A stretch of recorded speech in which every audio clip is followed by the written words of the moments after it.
Good morning, good afternoon to some of you guys. It is July 19th, 2025, Saturday. It's like 12 o'clock Saturday for me. Man, overnight there was some breaking news with Obama. There's still tons more Epstein stuff. Of course, you got ICE in Texas as usual. We've got stuff going on in the Middle East. I'm going to go ahead and go through with just our news for the normal first hour, whatever I do, however we roll it. And then we'll get into the Obama stuff and we'll get into the Epstein stuff and all that good stuff. So that being said, I hope everybody has a beautiful Saturday. And we are going to get this kicked off right now. Much love to everybody. Amnesty returns. That's the focus of tonight's angle. As predictable as mosquito bites in summer, the pro-amnesty lobby is banging the drums again. And this time, the effort is led by one of the most unappealing figures in the House GOP. Human dignity is one of the 7 pillars of American conservatism. For that reason, Mr. President, the eye of history is upon us. Some of the most shameful moments in our past as a country relates to how we have treated immigrants who are not criminals. And we are in one of those moments. If we get this wrong, future generations will pay the price in shame. If you get this wrong, you have no dignity. So insulting. Now, she was joined by these House Republican members, Mike Lawler, David Valadao, Dan Newhouse, Mike Kelly, Brian Fitzpatrick, Gabe Evans, Marlon Stutzman, Don Bacon, he's retiring, and Young Kim. And on the other side, a gaggle of radicals in the Democrat Party. Now, I got a clue for you, and this is to the GOP. If you're on the same side of an issue as the open borders fanatic Congressman Salud Carbajal, you know, that guy who fed info about an ICE staffer to a wild mob? Well, you probably need to rethink your alliances.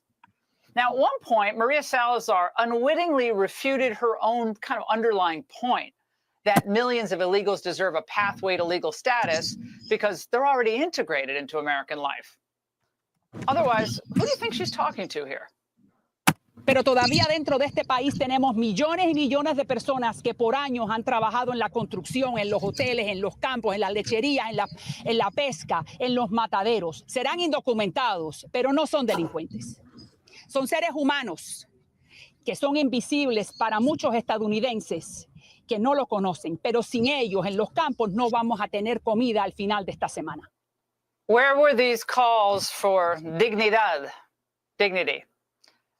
and for compassion when millions of American workers were displaced by cheap foreign labor or had their jobs offshored?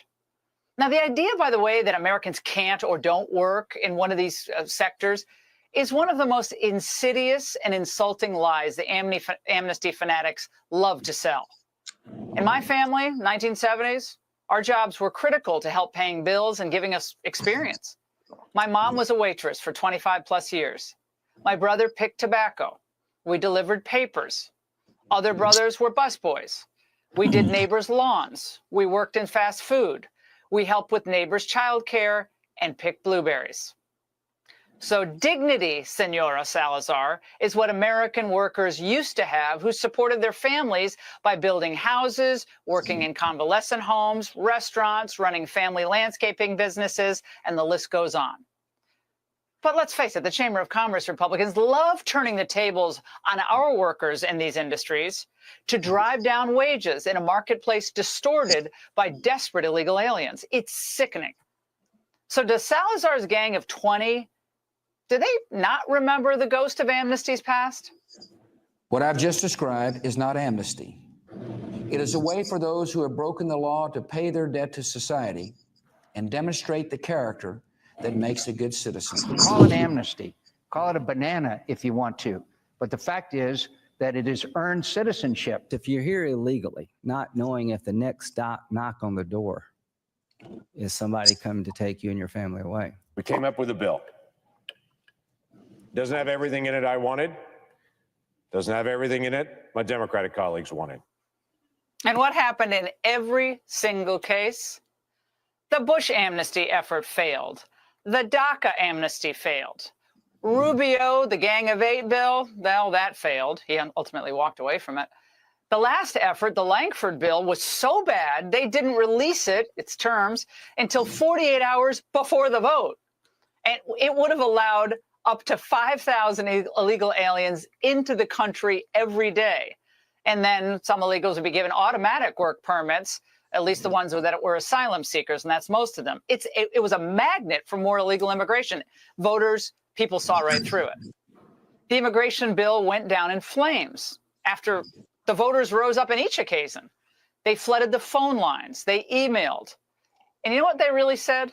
Don't even think about it. They're also saying, we don't trust you. We don't believe any of your pro-amnesty arguments because we've heard them all before. They'll pay fines. We're going to verify they've been here for 5 years. We'll look at electric bills and see that they... Now, even if fines were paid and you know the exceptions will swallow the rule, it's still amnesty and it's still wrong. Millions have come here legally, proudly, and they've taken the oath of citizenship. And those are the types of people we want as our fellow citizens. But right now, Trump's border policies are working. Deportations are picking up, albeit they're nowhere near as fast as they should, but that's going to change. But it's not nothing. There's a lot of people gone. A lot of really bad people are on their way out. And the no exceptions approach sends a strong message to the cheap labor lobby and the cartels and to anyone thinking of coming here illegally. You'll never be right with the law if you come here and break the rules. We're shutting you down, so don't even try. 10 Republicans signed on to what she's calling the Dignity Act. I'm curious what the White House's position is on the legislation and if the president would veto this bill if it needed to discuss. From my understanding, the White House nor the president has actually read through this legislation, but the president has made it very clear he will not support amnesty for illegal aliens in any way. Trump supporting any type of amnesty would be the biggest betrayal to his movement and to the MAGA base, and he would never do it. I could not imagine it. He's too smart for that. His tough approach to immigration, sticking with what he started with, America First, is a big part of the reason he won. So any Republican, I mean any Republican who doesn't get on board should go into a different line of work. And that's the angle. Late night talk shows used to be an oasis for American families to come together at the end of a day and enjoy a laugh with the rest of the country.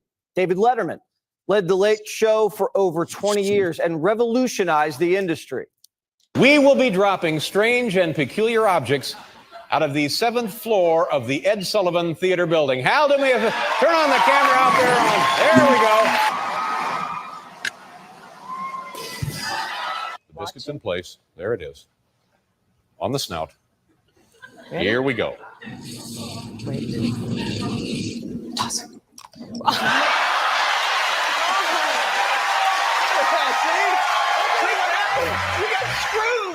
After decades of service in the late night war, Letterman retired, and Stephen Colbert was appointed as his heir. Despite Colbert making a name for himself as a partisan cable news comedian, the country was told he'd be a host for all Americans. Obviously, the character he does on Comedy Central is going to be ending, but then he's going to bring Stephen Colbert to the table. And we have no question that this guy is so talented that, you know, the persona of Stephen Colbert is going to work so well in late night. It's going to be original, it's going to be smart, and it's going to be different than what anybody else has. George Clooney and Jeb Bush were the guests of his first show. But things got a lot worse after Trump beat Hillary. Colbert caught a wicked case of TDS, and he never recovered. He went off the deep end during COVID. The vaccine.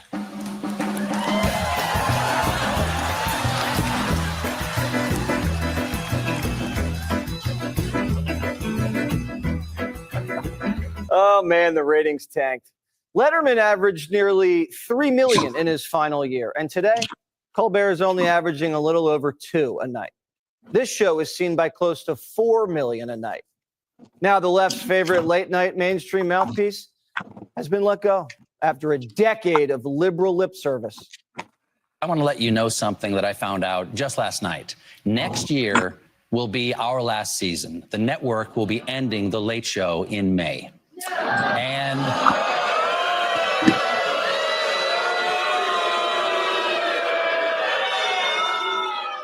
yeah, I share your feelings. It's not just the end of our show, but it's the end of The Late Show on CBS. I'm not being replaced. This is all just going away. But when Adam Schiff is a regular, you shouldn't be shocked when the bosses pull the plug. So I just want to direct this, if this is the right camera, or maybe that's the right camera. That's the right camera right there. Donald, piss off. After the show was done, Schiff came out swinging with a new hoax. Quote, just finished taping with Stephen Colbert, who announced his show was canceled. If Paramount and CBS ended The Late Show for political reasons, the public deserves to know and deserves better. Pocahontas is picking up on pencil neck smoke signals and is already offering to chair the first Senate powwow. Quote, CBS canceled Colbert's show just 3 days after Colbert called out CBS parent company Paramount for its $16 million settlement with Trump. A deal like that looks like bribery. America deserves to know if his show was canceled for political reasons. While D.C. Democrats try to impeach Trump a third time because their favorite comedian got canned, Colbert's friends in the media are dusting off the dictator hoax. This is textbook authoritarian rule. This is not just a media story. It's a free speech funeral in slow motion. It's not even like they're trying to hide the main purpose of it. This just makes it look completely connected with the 60 Minutes settlement. I think people are right to think that there may be something going on here beyond purely financial calculations and that politics are part of it. Paramount says this has nothing to do with politics and it's purely a financial decision. And for the first time ever, I believe CBS. Colbert's show has been bleeding the company dry. It loses $40 million a year. It somehow costs over $100 million to produce a single season. And Colbert's salary, $20 million a year. Even if he took a pay cut, it still wouldn't help. Think back to 2023 when The Late Late Show with James Corden went off the air. I reported at the time that that show had become unprofitable, that CBS was not able to sell enough ads to make that show profitable. Well, that is now the case for Colbert as well. I'm told by a source close to the network that The Late Show with Stephen Colbert is now technically unprofitable. So that does give the company a financial reason to end the show. And if your show's a subsidized liberal charity case on life support, is it smart to call half the country Nazis while they're in their pajamas? One massive part of the conversation that's been completely omitted from this, and that is when you do a show that attacks half of America every night and you don't have conservatives on, and by the way, you're not funny, but attacking half of America and your ratings suck, you might lose your show. But there's a lot of reasons why the Colbert ratings are not working out that have nothing to do with the political divide you're talking about. But it's constant. He's having on Democrats to trash Trump. He has constantly been trashing conservatives. He referred to Donald Trump as a Nazi lover in 2017. Liberal late night TV is unfunny and unprofitable. And celebrities can promote their movies and shows on other platforms. White, black, man, women, gay, and straight. Everyone's getting 86 by the mainstream media. And it has nothing to do with identity politics. It's about money and ideology. Let's be honest. I don't think you were fired after all those years because of your skin color or because you're a black woman. I think you were fired because your show just got increasingly unpopular. It happens all the time in TV. That's why you got let go. Why play the race card? First of all, I love the fact that your play the race card is your version of the race card. You literally are so fixated on trying to racialize conversations with me, Piers. I find it actually quite charming. You racialize more conversations in your tenure at MSNBC than any host in history. All right, Mark. All right, Piers. TDS and no talent, that is a toxic combo. And a lot of highly paid people are finding out with pink slips. PBS, NPR, they became government-funded propaganda pieces, and now their government funding's going adios. Liberals say, without our propaganda, though, we're all going to die. This is the end of a publicly funded media era. Radio and TV stations will have to lay off staffers and cut back on programming. This is completely outrageous. They rely on a series of public broadcasting to get alerts out. People need immediate, up-to-date alerts to stay safe. And sometimes, all too often, public broadcasting is the only way for people to hear what's going on. It's a matter of life and death. People used to trust the mainstream media, kind of, back when the media was a little more trustworthy. But Fox, talk radio, social media, they changed that. Now they trust us. The country was given a choice, and those choices have consequences. Being lectured by a drama queen isn't informative or entertaining. Here's a CBS reporter who claims he has PTSD after the Butler shooting, but not because he was almost shot. He thought the crowd was going to kill him. For those of us there, it was such a horror because you saw an emerging America. And it wasn't the shooting, Chuck. I got diagnosed with PTSD within 48 hours. I got put on trauma leave, not because I think of the shooting, but because you saw it in the eyes, the reaction of the people. They were coming for us. If he didn't jump up with his fist, they were going to come kill him. I know. Trump got shot in the head, and the reporter says he's the one who almost died. We are in a new era. It's called the Golden Age, and the legacy media is going the way of the dinosaurs. And Trump's happy to nudge him into extinction. Do you even need late night comedy with this kind of material in the White House? We worked hard. It's a very important act, the Genius Act. They named it after me, and I want to thank you. This is not an auto pen, by the way. All right, welcome to this very special Friday edition of Hannity. Now for the next hour, we're going to do something you will not see on any of the state-run legacy mob, any other network. We are now, as of Sunday, 6 months into the presidency of Donald Trump, his historic second term. So tonight, we're going to cut through all the manufactured drama. We will highlight exactly what this president has accomplished in this very short period of time. Coming up, we'll be joined by the Director of National Intelligence. Breaking news tonight, Tulsi Gabbard, Deputy Chief of Policy, Stephen Miller, and other special guests. Look, it's not a secret that I have been a longtime friend and supporter. We've been very transparent of President Trump. But even I am frankly amazed at what he has been able to do against all odds in such a very short period of time. What we're living through, you better take really close notes, because you most likely will never see this again in your lifetime. The single most consequential, transformational presidency in our lifetime. And without a doubt, the underlying theme of the White House, promises made, right? Promises kept. Tonight, we begin at the border. President Trump made the vow many times on the campaign trail to all of you. Take a look. Starting on day one, I will seal the border and stop the migrant invasion. We will carry out the largest deportation operation of criminals in American history. Okay, check the list. He did it. He kept his promise. We went from the most illegal border crossings unvetted in history under Biden, Harris, Mayorkas, which, by the way, was the most preventable national security threat in history. The worst thing he ever did. We have known terrorists. We have assassination squads. We have murderers, rapists, other violent criminals, cartel members, gang members, and drug dealers. They let him into the country.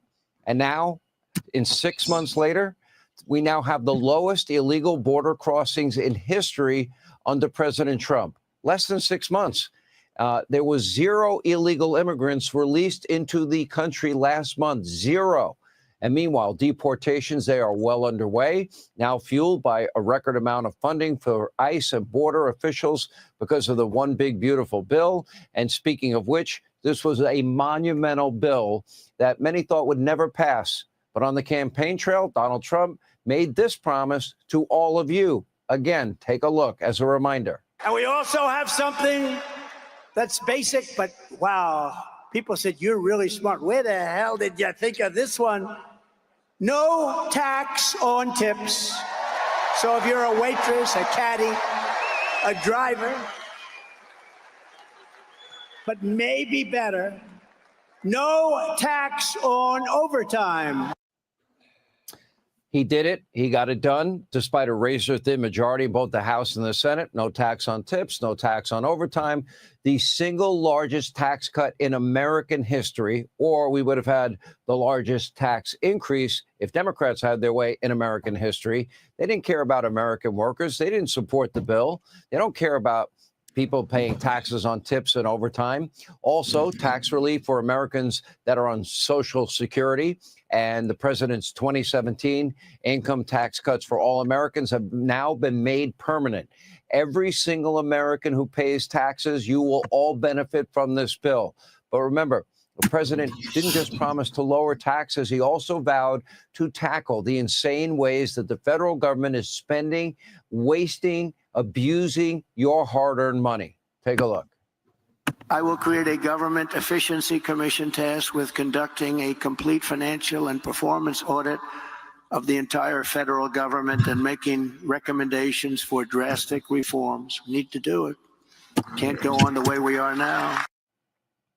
DOJ is up and running, and their website claims the average American, that's all of you, taxpayer, is already saving over $1,100 a year, and cuts are still being made. For example, USAID was exposed as a multi-billion-dollar slush fund for left-wing causes all across the globe.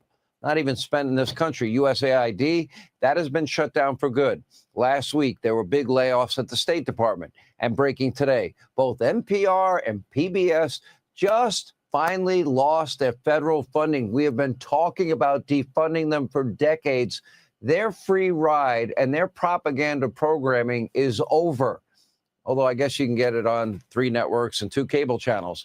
Now, both far-left outlets can continue to spew woke, radical, far-left propaganda, but you won't be forced to pay for it with your hard-earned tax dollars. It is clear President Trump does not like seeing all of you getting ripped off, not by their own government. And we got to stop robbing from our children and our grandchildren. And by the way, he doesn't like when we get ripped off by foreign governments either. Take a look. We were ripped off by every nation in the world, and some of the worst rippers were our so-called allies, people that countries that we supposedly get along with, but they're the ones that took advantage of us on trade. Now, President Trump is using tariffs to negotiate new trade deals with virtually every country in the world. A handful of nations have already come to terms, and others are now incurring steep tariffs. By the way, it's their choice. The days of America, our country, all of you being ripped off, taken advantage of, they are over. Critics said this plan would result in massive inflation. They were all proven wrong. Not only did the tariffs help fund a $26 billion federal budget surplus in June, the first surplus in 20 years. Since 2005, inflation has gone way down as under President Trump. By the way, as promised, take a look. We will defeat inflation quickly, and we will make America affordable again. We're getting your prices way down. At one point, inflation, remember, over 9% under Biden. When he left office, the price of eggs was skyrocketing. Under Trump, those prices have come down. Inflation is almost non-existent. Over the 4th of July weekend, we saw the lowest gas prices we've ever seen since Donald Trump's first term. And that's not all. The stock market is now booming. Crypto is booming. Record job gains. The job market surpassing all expectations. Income is on the rise, just like his first term. Remember, record low unemployment for every demographic: African Americans, Hispanic Americans, Asian Americans, women in the workplace, African American youth unemployment. It's all happening again. And $11 trillion in committed monies for manufacturing. That means pharmaceuticals, that means semiconductor chips, and that means automobile manufacturing, all coming here on top of energy dominance and independence. That is the foundation for an incredible golden era for our economy.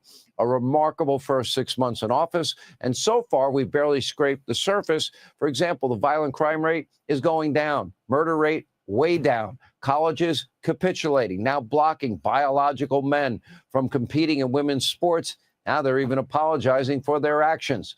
Donald Trump stopped Iran from building a nuclear weapon, number one state sponsor of terrorism, preventing them from having that powerful weapon. And he did it without starting a forever war, as some predicted.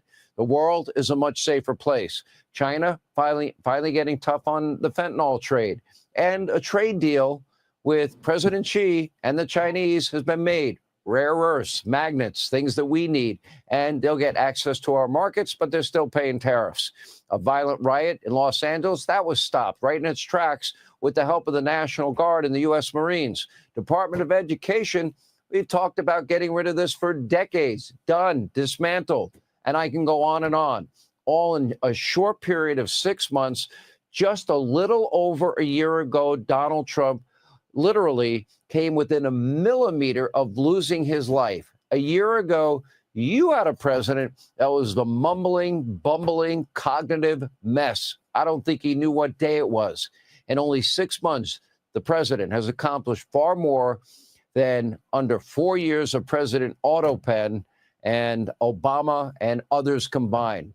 Now, what we're seeing from President Trump is pretty much unheard of. You're watching history in the making after getting shot and sued and spied on and investigated and lied about and dragged through the New York court system, persecuted by the feds, smeared, attacked, besmirched.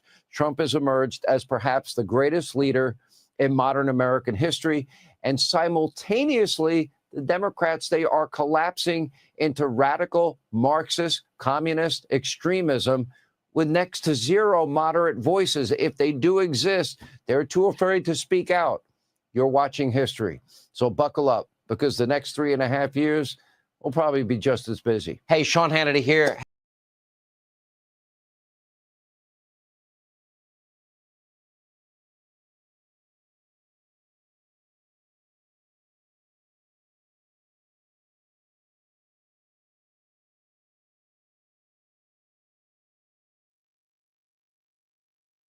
Hunter Biden's breaking his silence, and he's distancing himself from his daddy. Do you think Joe Biden was involved in some cover-up? Do you think Jake Tapper's telling the truth when he says that I was the acting chief of staff of the president? I was in that White House 12 days over the course of the last 2 years of the administration. Clearly, because I had other things going on. Okay. You ask one person to go on the record that would ever tell you that I was in any way making a single decision about anything in that White House. I stayed as far away as I possibly could, which, by the way, broke my heart. It's so bad, even Hunter doesn't want to be associated with the Biden administration. The coup and the landslide shattered the structure of the party into a million pieces. And now it's up to Gavin and Tampon to save it from the commies. Black Rogan, Jamie Harrison, just launched a podcast and booked Tampon as his first guest. And the party's so broke, they couldn't afford 2 couches. So they had to share. In Winnie the Pooh, you know, Democrats are a donkey, but we are sure as hell are Eeyore most of the time. It is a woe is me party, and everything is dark and dim. And the Republicans remind me of Tigger. Tigger will everything up. I mean, he will just mess it all up, but never take any ownership of it. Right? Still hopeful and joyful and bouncing around and messing other things up. I never thought of that analogy, but it is pretty apt. Who you calling a Tigger? Trump spent 6 months cleaning up your mess. Democrats are only woe is me because they're the party of women and they're out of power. Trump's bouncing around having a good time because he's pumping up American business. And even though Timmy and Jamie have never run a business, they want you to know they're not Marxists. Donald Trump sells snake oil or whatever, but it's capturing this idea of wealth and being able to be successful, which we as Democrats, we want people to pay their fair share, but why are we against people being successful like that? We can't be. Why are we against? We should talk about businesses. Not all businesses exploit their workers, and we get ourselves stuck in that. Oh, well, and Governor, I think we lose that. Not all businesses exploit their workers. Way to go, Tampon. The Chinese honeymoon's officially over. But the racism, that's still sticking. Tampon says one time a black guy told him not all black guys are criminals.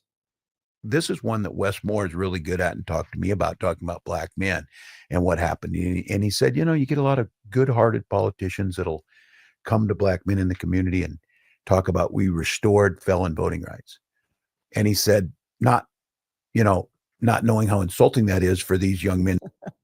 Tampon just found out not every black guy has a record. Waltz is learning things from all kinds of people. He just found out from his son that Trump's fun. My son was able to vote as an 18-year-old, and I asked him about his take is, especially young white men, is he said, Dad, a lot of them aren't about the policies. They're about the thrill and the excitement, and Trump brings the circus type of thing. Then it was time to throw Kamala under the bus. And we've never heard this before from him. He's always been a very loyal number two. Tampon called Kamala lazy. He called her a quitter. Trump even gets the whole thing about, being part of a team. Give them the same hat, the same slogans and stuff like that. It's maddening to us. For a while there in August, I think we were giving them that place to go. You gave it to them in Chicago. You gave them something. And then we just kind of quit. We did. He didn't quit for 4 years. Imitation is the greatest form of flattery. Democrats may hate Trump, but they love that he's the real deal. Quote, party leaders are swearing more, recording more direct-to-camera videos, and trying to project an authenticity many voters have come to associate with Trump. You can't act authentic. You either are or you aren't. Black Rogan was downright giddy to tell Tampon that the only rule was no rules. It's family talk. It's street talk. There's no frills, no fancy words. Feel free to drop F-bombs or whatever you got to do whenever you got to do it. Everybody wants to be like Trump. After 47 served fries at Mickey D's, Gavin's locking up the Hispanic vote, making tortillas. Remember when Trump posted a taco bowl on Cinco de Mayo? They called him racist. But what do they call Gavin? Sweating in the back of a Mexican restaurant. At least he learned his lesson. He's not serving caviar at the French Laundry. Meanwhile, no matter how hard the white guys try, the commies stealing their base and their property. Would life be better if we just abolished private property? I think it probably would be better. That's not what my platform is, that I'm saying to abolish it, but my platform is to decommodify it. The system has hundreds of thousands of people unhoused, right? For what? And if there was any system that could guarantee each person housing, whether you call it the abolition of private property or you call it, just a statewide housing guarantee, it is preferable to what is going on right now. Kami Mamdani says abolishing private property is a good idea. This is the guy Democrats are swooning over because he's so authentic. I guess he is authentic. He's saying the things the rest of the Democrats believe but are afraid to say. That's why they love him. So if I understand this correctly, Mamdani is a commie, but he's not running as a commie. This guy is not a communist. He's not a socialist. He's an advocate for small c capitalism. And that, he really is fighting for the little business guy that's trying to eke out a living in New York. Half of all New Yorkers, get their jobs from small business. More like small c communist. It is a red wave and not the good kind. First New York, now Minneapolis. Here's their next mayor. It is a big spending bill. Like I said, it's $400 million, but to be honest, it's not an expense, it's an investment. It is relatively small compared to the scope of the issue of systemic racism. This country was founded on the wealth extraction from the labor of Black people, and that legacy will just not fade by itself. It needs to be uprooted. This is what the next 3 years is going to look like. Semi-straight white guys trying to win back the working man, while a young communist typhoon sweeps the base off its feet. Even CNN admits the Dems are cooked. The bottom line is this. Democrats are behind their 2006 and 2018 paces when it comes to the generic congressional ballot. Look at where we are now. Democrats are ahead, but by just 2 points. Look at where Democrats were already ahead by in 2017. They were behind by 7 points. How about 2005 on the generic congressional ballot? Ahead by 7 points, ahead by 7 points. And now they're only ahead by 2 points. Not only are the American people quitting the Democrats, Democrats, like Kamala, are quitting on the American people. Senator Spartacus and his crew are just walking off the job instead of doing it. Why are you doing this? This is outrageous. This is a kangaroo court. That's what we have here, This Mr. is Chairman. wrong. To violate your own rules without going by the mandates of the parliamentarian.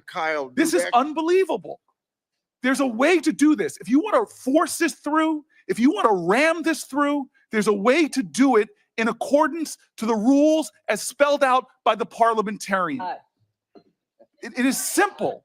It is clear. There's a pathway to achieve what you're trying to achieve. More bad news for the Democratic Party. Take a look. Congressional Democrats have been trying to seize on this. You hear them also parroting what you're hearing online, saying, release the files, this is terrible, blah, blah, blah.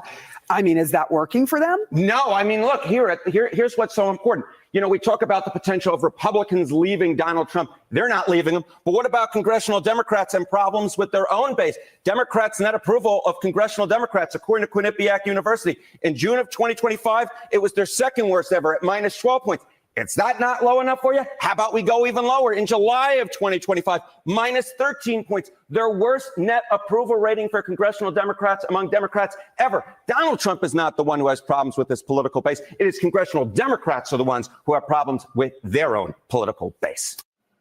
And then, by the way, they go on to point out Donald Trump, well, his numbers went up from last month. Now, the left's latest smear is not working. At the same time, Democrats now have their worst approval rating in history. Look at this. It's even worse in a brand new Quinnipiac poll where congressional Democrats now have a record low 19% approval rating. But Democrats, if you are watching tonight, let not your heart be troubled, because your party's so-called leaders, they have come up with a plan, a new plan. Since they can't beat Donald Trump, they're going to try and channel Donald Trump. According to a report, Washington Post, Democrats are now coordinating their public remarks to we'll pretend they're less scripted, with more cursing and, quote, Trumpier insults. I wonder if this came from the extensive amount of millions of dollars they spent on research on how to communicate properly with men. Hey, Joe, did you see the big game last night? Joe, want to go grab a brewski? Man, oh, I really like that girl. What do you think of her? Really? You have to, it's so inauthentic, lacking all authenticity. Anyway, Democrats are fake, phony. They're now scripting a plan to seem less scripted. Figure that out. Naturally, presidential wannabe Gavin Newsom, he's already testing the waters. He got the message early. Take a look. It's a weakness masquerading as strength. That's what I don't like about this son of a. I don't. And forgive me, I know he's the president of the United States. Forgive me, I didn't, Yeah, forgive me, I came right out of the research. Now, the one thing they all know is they can't be themselves. Why? Because they're so out of touch with all of you, and they lack authenticity. So Trumpian insults is not the Democrats' biggest problem. Instead, it's the very authentic, very radical Marxist base that now is the bigger part of that party. That is the power structure of the Democratic Party. And Chuck Schumer, Hakeem Jeffries, they're not going to dare take on Jasmine Crockett or AOC or the Squad or Mamdani and, turning off scores of insane American voters. Why would they do that? In fact, most Americans now detest communism for good reason. It is responsible for the death of millions and suffering of billions and more poverty than you can imagine. When Democrats nominate an actual communist Marxist to be the next mayor of America's biggest cities, voters across the entire country take note. And tonight, a newly unearthed video shows Marxist Mamdani advocating for the government to ban private property. Karl Marx would be proud. Take a look. Would life be better if we just abolished private property and transformed our society into a more collective, egalitarian one? I think it probably would be better. I mean, I think that, look, that's not what my platform is, that I'm saying to abolish it, but my platform is to decommodify it. My platform is that every single person should have housing. If there was any system that could guarantee each person housing, whether you call it the abolition of private property or you call it, just a statewide housing guarantee, it is preferable to what is going on right now. All right, this is now the third or fourth video where Mamdani is pushing for actual Soviet-style hammer and sickle Marxism, communism. So take note, comrades out there, when someone tells you who they are, believe them. Make no mistake, Mamdani's extremism, it knows no bounds. In fact, in the very same interview, Mamdani even questioned the purpose of prisons. What? Take a look. Are prisons obsolete? Whew, coming through with the quotes, coming through with the titles of the books. I have to read that, actually. I haven't read that as yet. But I think that, frankly, I mean, what purpose do they serve? Right. Right? I think we have to ask ourselves that, which is that, you know, I think a lot of people who defend the carceral state, they defend the idea of it and the way it makes them feel. They're not defending the reality of it and the practices that are part and parcel of it. Now, what purpose could they actually serve? Maybe keeping violent offenders, murderers, rapists, other violent criminals away from peace-loving Americans so they have law and order and safety and security for themselves, their children. Just a thought. And now couple Mamdani's prison ban with his call to defund the police and send in the social workers to violent crime scenes. Sir, are you threatening to kill all these people? Is it because of something that might have happened in your childhood? I don't think that's going to work. And of course, he wants to seize private property, control New York's food supply, raise taxes, especially on people living in whiter neighborhoods, and somehow abolish billionaires. And let's not forget his rabid anti-Semitism. He cannot even simply reject the calls for global intifada. Mamdani is scary for not only New York, but for the country. But it is also the state of the modern extreme, radicalized Democratic Socialist Party. And, you know, nowhere do the lights shine any brighter than the media capital of the world. But instead of speaking out against this kind of extremism, no. Democrats are either cowering in fear or they're lavishing praise on their new favorite Marxist communists. Take a look. I will endorse him. Look, he's a very charismatic, relatable person. I think he's a very personable, smart young man. He's not a socialist. He's an advocate for small c capitalism. He is so smart, so authentic. Anybody that's staying out at this point instead of endorsing this incredible dynamic leader is missing an opportunity. Here's a crazy thought. You think it's impossible? Think Mamdani might run for president in 28? No. Don't rule it out. It gets even more nauseating. Apparently, Maryland Senator, remember Chris Von Hollen? He was the biggest fan of Abrego Garcia. He has a thing for bad people. Anyway, first he was pictured with a margarita staring deeply into the eyes of an accused human trafficker, gang member, illegal immigrant. And now here he is with that same loving gaze peering into the eyes of a radical Marxist who wants to seize your house, tax you to death, and put you in a beautiful commune. But this is the state of the modern Democratic Party. They want to totally dismantle the United States of America as we know it.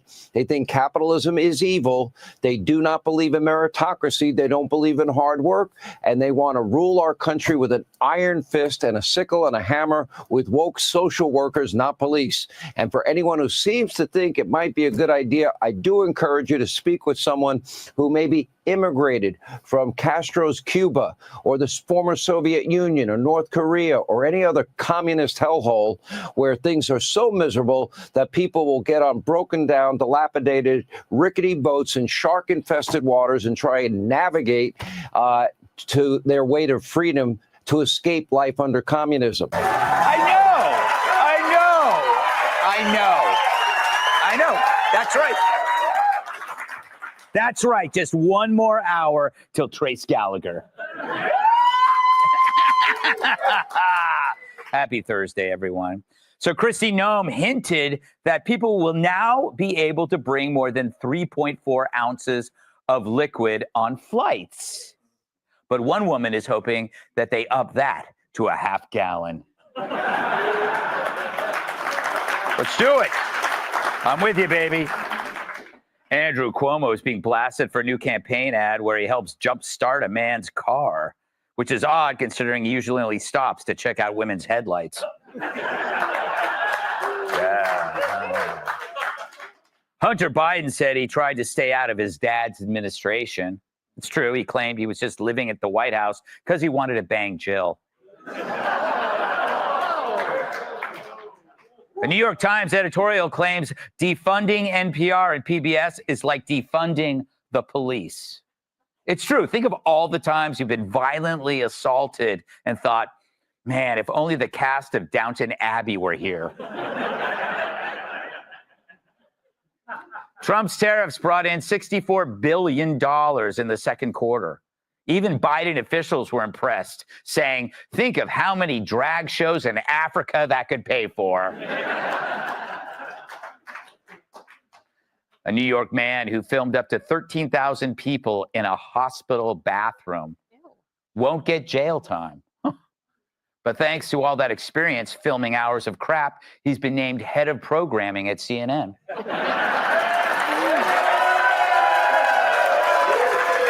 Worked on that one. All right. I apologize for this next joke. On Wednesday, a speeding truck spilled over 20,000 rotten eggs in Lancaster, Pennsylvania. Why was he in such a hurry? Well, he didn't want to be the last one there. All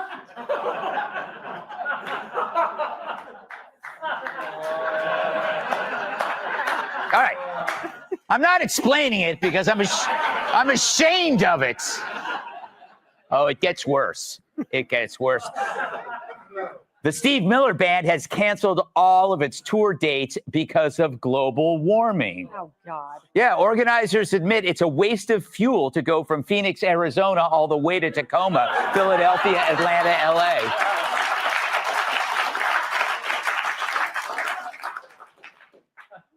Nice.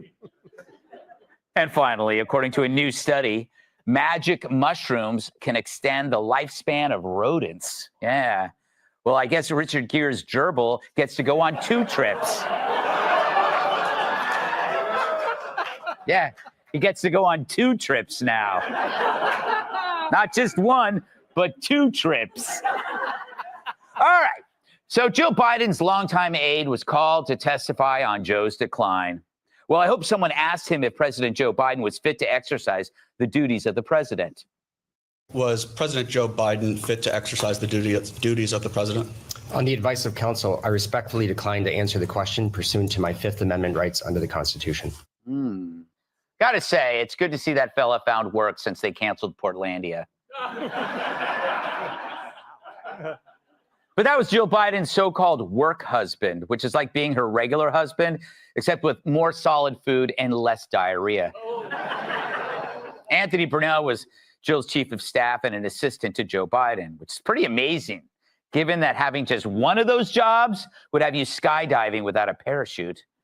But according to Jake Tapper's book, he had another job, running the country. He was part of a tight-knit inner circle they called the Politburo, who acted as Joe's ultimate decision makers. And according to his old staff, he was no Mr. Rogers, with one former aide calling him the worst person they ever met. Well, I guess he's never met this guy. But this fella is not just some loyal no-name. He's a main player. And he's the second Biden administration member to plead the fifth after his old doc refused to answer questions last week.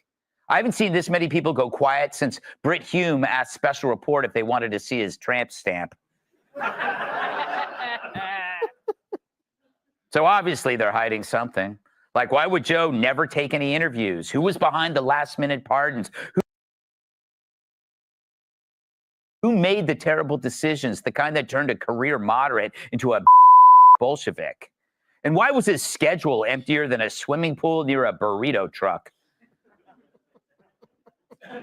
Meanwhile, Hunter has his own beef, saying the Dems only lost because lost to Trump because they weren't loyal to his father, the leader of the party.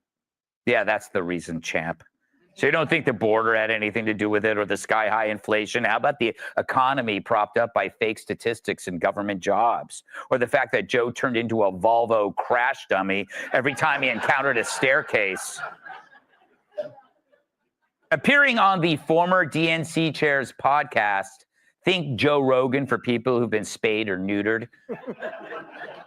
Hunter painted Joe's 24 bid in a positive light.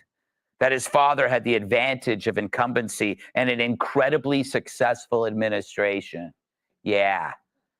Sorry, dude. Calling Biden's White House an incredibly successful administration is like calling liquid plumber an incredibly successful laxative. It's not.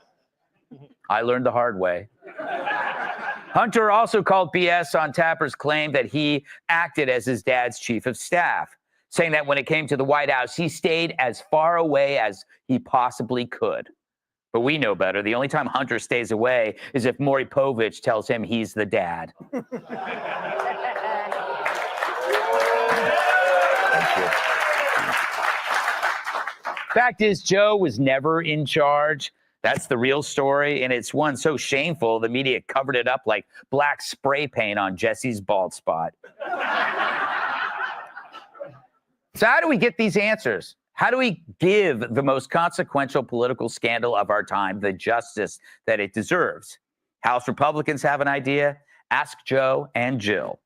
The GOP isn't ruling out calling on the former first couple to testify. Florida Congressman Byron Donald said he wants to subpoena every member of the Biden administration about the cover-up. He claims he doesn't care if they were a secretary, a janitor, or even Joe's mortician. But I can picture it now. Comer would put Joe under oath, but first he'd have to ask him to turn around.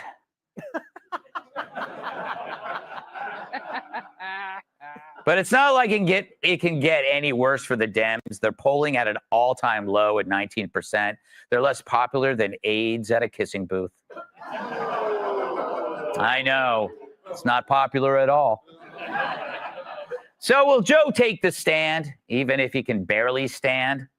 Well, why not ask him? So, Joe, are you going to testify? Oh, yeah, come on, man. I'll testify, all right.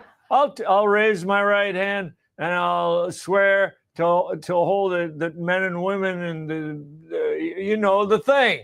Anyway, look, I'm serious about this. Any court in the land, you pick the judge. Judge Judy, Judge Wapner. Wapner, he's a good guy. Wapner every day at 4, I used to watch him. And I remember I went on a road trip with my brother Charlie.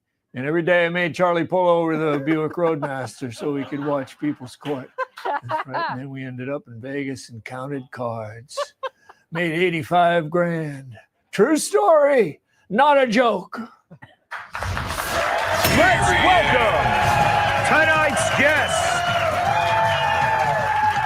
He looks like a guy who files noise complaints before 8 p.m. Fox News contributor Tom Shalhoub. You've seen him at clubs across the country selling hot dogs. Writer and comedian Joe DeVito. He uses big words and gives hope to nerds. Senior editor at the Free Press, Will Roth. And she hates government pork and once interviewed Bjork. Host of the Kennedy Saves the World podcast, Kennedy. Tom, did you miss doing Joe Biden? Hadn't done that in a while. I know, it's good. It's good to be back. You know, it takes you a while to get out of character. Exactly. It's no, I love doing it, even though it's the same joke every time. No, they should not have hearings. Listen, no hearings. I hate hearings. You never get anywhere with the hearings. The thing is, we all know what happened. We saw it with our own eyes. We saw it unfolding as he was president. And the idea that we're going to be like, discover something. We know he was an old man. He could barely function. But then what about justice? I mean, it's like, what are you going to do? I almost feel bad for these guys. Like this guy was terrible. He couldn't do his job. But you're the chief of staff. I mean, what are you going to do? Like, I wouldn't let him talk either. Yeah. I'd be like, we can't send him out there. That would be malpractice. So, the whole thing's, it's a mystery, Greg. I mean, are you going to get justice? What do you do? I think if we had an actual journalism industry, it would go after this story like a dog on a bone. I just came up with that. But they won't. So it's up to us. And you're right. All hearings are is grandstanding. It's just a bunch of people who want to be on TV getting their sound bites. It's a lot harder than it looks. So I think, no, I get it, but you offer no solutions. I don't know why I have you on the show. Joe. Oh, thank you. You agree. DeVito, I love that Hunter Biden is accusing the Democrat Party of not being loyal to his dad. He banged his brother's wife. Yeah. His brother died, and he gets his brother's wife hooked on what? Meth? Yeah. And then bangs her. He basically turned her out like a whore. Yeah. Oh. Yeah. Thank you. Oh. That's actually a good plan if your father's Joe Biden, because it's one less name for him to forget. So, but yeah, Hunter talking about loyalty. I mean, he's in the loyalty program for Motel 6. With every third stay, he gets a free prostitute. Yeah, it's insane. But I think Tom, in a way, has a point that I'm tired of this even being called a cover-up at this point, because we watched it happening. We saw Joe Biden at the debates. I've never seen a debate where the podium had an IV next to it and a handrail. I mean, it was a mess. So I think the only thing we can do is take a look at it and say, how do we stop this from happening again? But the part I want to see is if he was this incapacitated, these pardons have to be null and void, because yes, auto pen, he could work an auto crayon. He was out of it. That's the solution Tom didn't come up with that you did, Joe. You stay. Okay, so Will, all right, you kind of get where they're going at. They're saying we shouldn't have a committee, but imagine that the situation was reversed. This was a Republican administration that had a senile president that covered it up with the Dems and the media would go out of their way to destroy it. And instead, we're just going like, move on. That's wrong. All right. Yeah. I mean, you're right. That is what would happen to a Republican. Like, we all know that. Yes. Republicans and Democrats are subjected to different rules by the mainstream press, the legacy press. But, hasn't this really taught us that maybe we don't even need a president? Like, I mean, isn't that sort of the big lesson? And not only that, you think about it, it's like maybe there's this new world order, this global cabal that controls everything. And then you find out it's really just kind of like a bunch of dopes. It's like Joe Biden, who at like his best was, not a genius, let's say. Yeah. And then his like closest friends, his people and everything, also probably not the brightest people in America. And they're running the show. The federal bureaucracy is marching along. The cabinet secretaries are doing their things. Yeah, a lot of bad stuff happens. Yes, but a lot. it's like, but it's the same bad stuff that would have happened if Biden was competent and with it. Okay, I agree that the difference between no Biden and Biden in a Biden administration might be minimal. Yeah. But they got him into the White House based on a moderate thing. And then we end up with no border, all this trans hysteria, criminal justice reform that lets people out, and people like you, Will, on this show. Thank you, Gregory. You're welcome. It's always good to see you. It's great to see you. Later, drinks. Kennedy, Hi. how are you? Good. Great. So Joe brings up a good point about, okay, let's say you don't go after them in the sense of a committee hearing like they did with January 6th, which was this big theater, but you go after the pardons and you go after the commutations. There was two different things, I think. Is that possible? We've talked about this. Well, if it is possible, I think Democrats would be all ears and all eyes because they want to figure out how to undo everything that Trump is doing right now. And they will anticipate. So if the precedent is that you can go ahead and pardon 4,000 plus people, then why wouldn't the Trump administration do that? Why, I'm sure there are plenty of people who are unjustly imprisoned and have been a victim of the criminal justice system across the country that they would also like to pardon. And Democrats will try and undo all of that, but it will fall on deaf ears because where was the outrage? And that's the problem with the whole thing. I mean, that's my biggest issue with the political system that we have is if the other guy was doing it, you would be incensed. But if your guy is doing it, you're enthralled. Like you can't get enough of it. And can we just stop putting a microphone in front of Hunter Biden's face? For him to say stupid things like, yeah, Jay Tapper said I was the chief of staff, and I wasn't the chief of staff. I lived there, but I never went there. And he has this like really high, goofy voice that's just impossible to listen to. And it's like, if they chose Hunter Biden, if that dumb committee, if that committee of idiots chose Hunter Biden to be like the main guy, it's like, boy, did we dodge a bullet. And when they put the mic in front of his face, he tries to light it. All right. Excellent. That's how you do it, Tom. Up next, the media plays the victim. Hey, Sean Hannity here. Hey, click here to subscribe to Fox News YouTube page and catch our hottest interviews and most compelling analysis.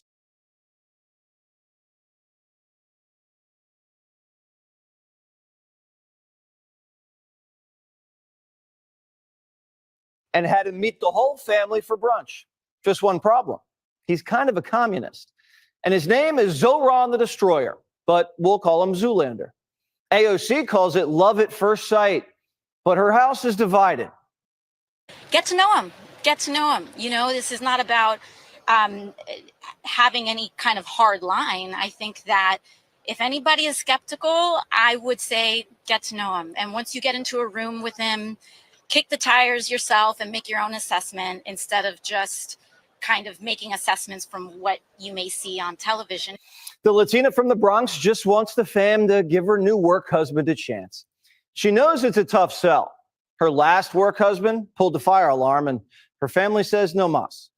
But AOC's got a thing for bad boys. Today, she snuck Zoolander into the house while everybody was still sleeping. She had him in a little room and pulled the shades down and had people come in one at a time.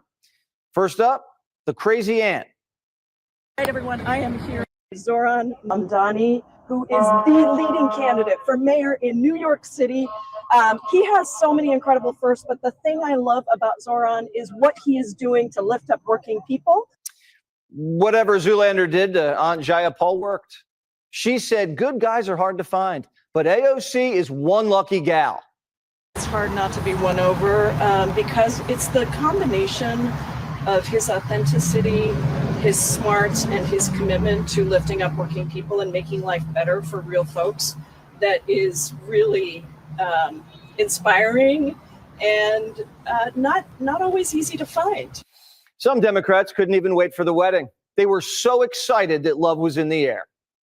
You know, it's just beautiful to have someone who is so authentic.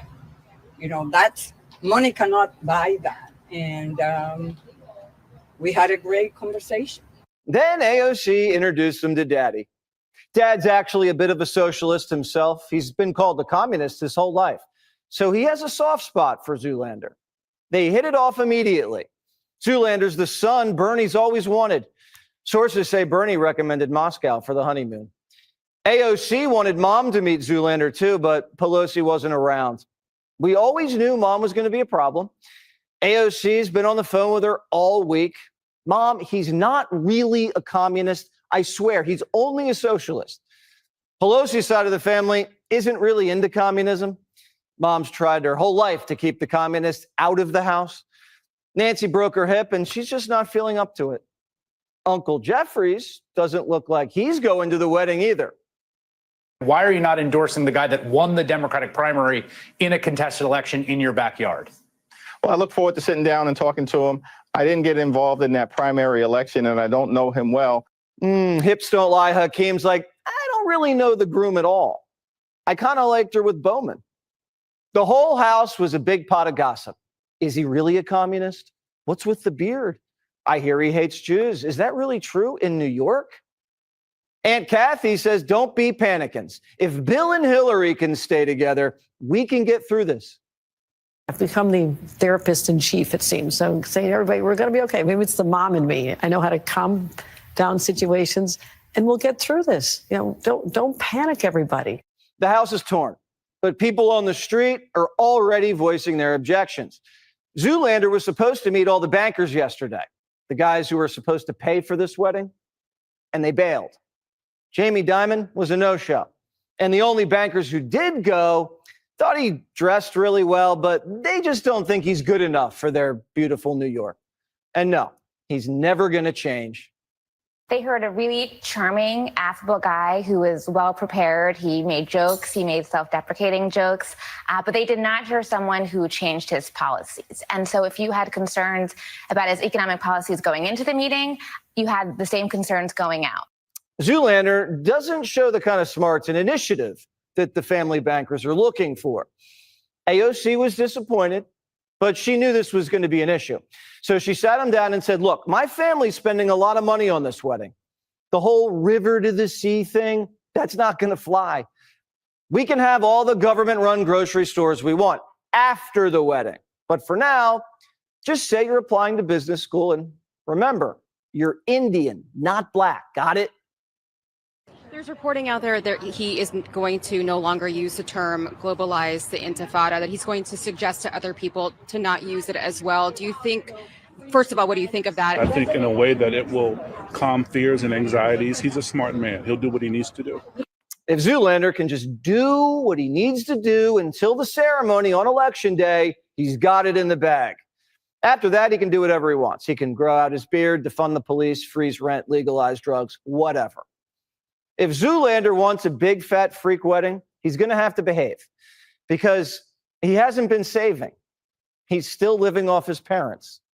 I worked until January and then I took time away from my job. And one of the major reasons I could do so was because I knew that if I ran out of my savings, my family would be able to support me. The groom's father is a nutty professor at Columbia and his mother is a Bollywood filmmaker. And wait until you see his best man. That's Omar. He's running for Minneapolis mayor and wants to build a big, beautiful bridge to Somalia. He says Caucasians look like terrorists, and he hates ICE. Protect our city from a hostile White House. Protecting all of our communities from Donald Trump means not letting MPD interact with ICE, whether it's for an immigration raid or not. Zoolander's side of the family's freaking out. I mean, the whole side is. They never thought this is what the next generation would look like. But they're putting on a brave face. I think the party is moving more in a socialist direction. You know what? Is the party moving more in a socialist direction? It's a question by the media to try to stigmatize the Democratic Party. Every member of Congress runs in a district that is unique, and we all can learn from each other. We are a party that has a big tent. They should stop worrying about their tent and start worrying about their polls. Democrats' approval rating just hit a new low. Only 19% approve. You know who's more popular than that?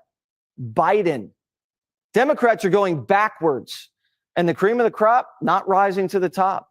AOC raised more money than anyone in the Democrat caucus. You know who was number two? Her maid of honor, Crockett.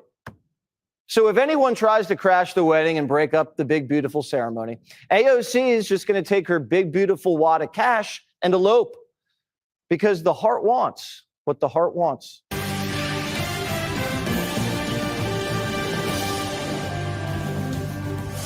Welcome to Hannity. And tonight, another member of the Biden White House is pleading the fifth, this time Joe Biden's chief of staff refusing to answer questions under oath about the former president's cognitive decline and the administration's illicit use of that auto pen. We'll check in with Chairman James Comer, Greg Jarrett. They will weigh in on what is now growing to be a massive scandal, the potential legal trouble that is now brewing.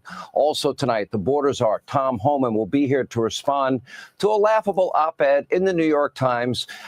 Try to contain your laughter at home, but the headline reads, "I was one of Biden's border advisors. Here's how to fix our immigration system." Wow, really? We need advice from the very people that created the most preventable national security disaster, unmitigated disaster in our country's history? Wow. And they lied about it for 4 years. Let's take their advice. All right, but we begin tonight, a simple question. Is there anyone in the Democratic Party, anybody, maybe John Fetterman, but he's probably it, that is willing to stand up against the very woke, anti-Semitic, and some of them, Marxist, communist statists, the ones that are now leading the Democratic Party and our country down a very dark path? Schumer, Jeffries, Pelosi, along with every so-called moderate Democrat and governor, they're all cowering in fear. They are impotent. They are paralyzed with fear. In the world's greatest city, top Democrats are now kissing the ring of a 33-year-old devout Marxist named Zoran Mamdani, or as we affectionately refer to him on this program, Marxist Mamdani. Now, Zoran does not have an impressive resume or a list of accomplishments. As a matter of fact, none. Zero. He has virtually no experience in the private sector and very minor experience in government. He's no expert, I can tell you that, on economics or logistics or the law, but he is an avid believer in communism. And in today's radical Democratic Party, extreme Democratic Party, that's pretty much all it takes. Well, communism with plenty of anti-Semitism mixed in. So today, Democratic lawmakers, they welcome Marxist Mamdani with open arms into our nation's capital. A warm welcome for him. Take a look. I am here with Zoran Mamdani, who is the leading candidate for mayor in New York City. He has so many incredible firsts, but the thing I love about Zoran is what he is doing to lift up working people. And Zoran, what can people do to help your campaign? Well, first of all, I just want to say thank you to Congresswoman Jayapal for having supported this campaign, being a part of the story that brought us to this point.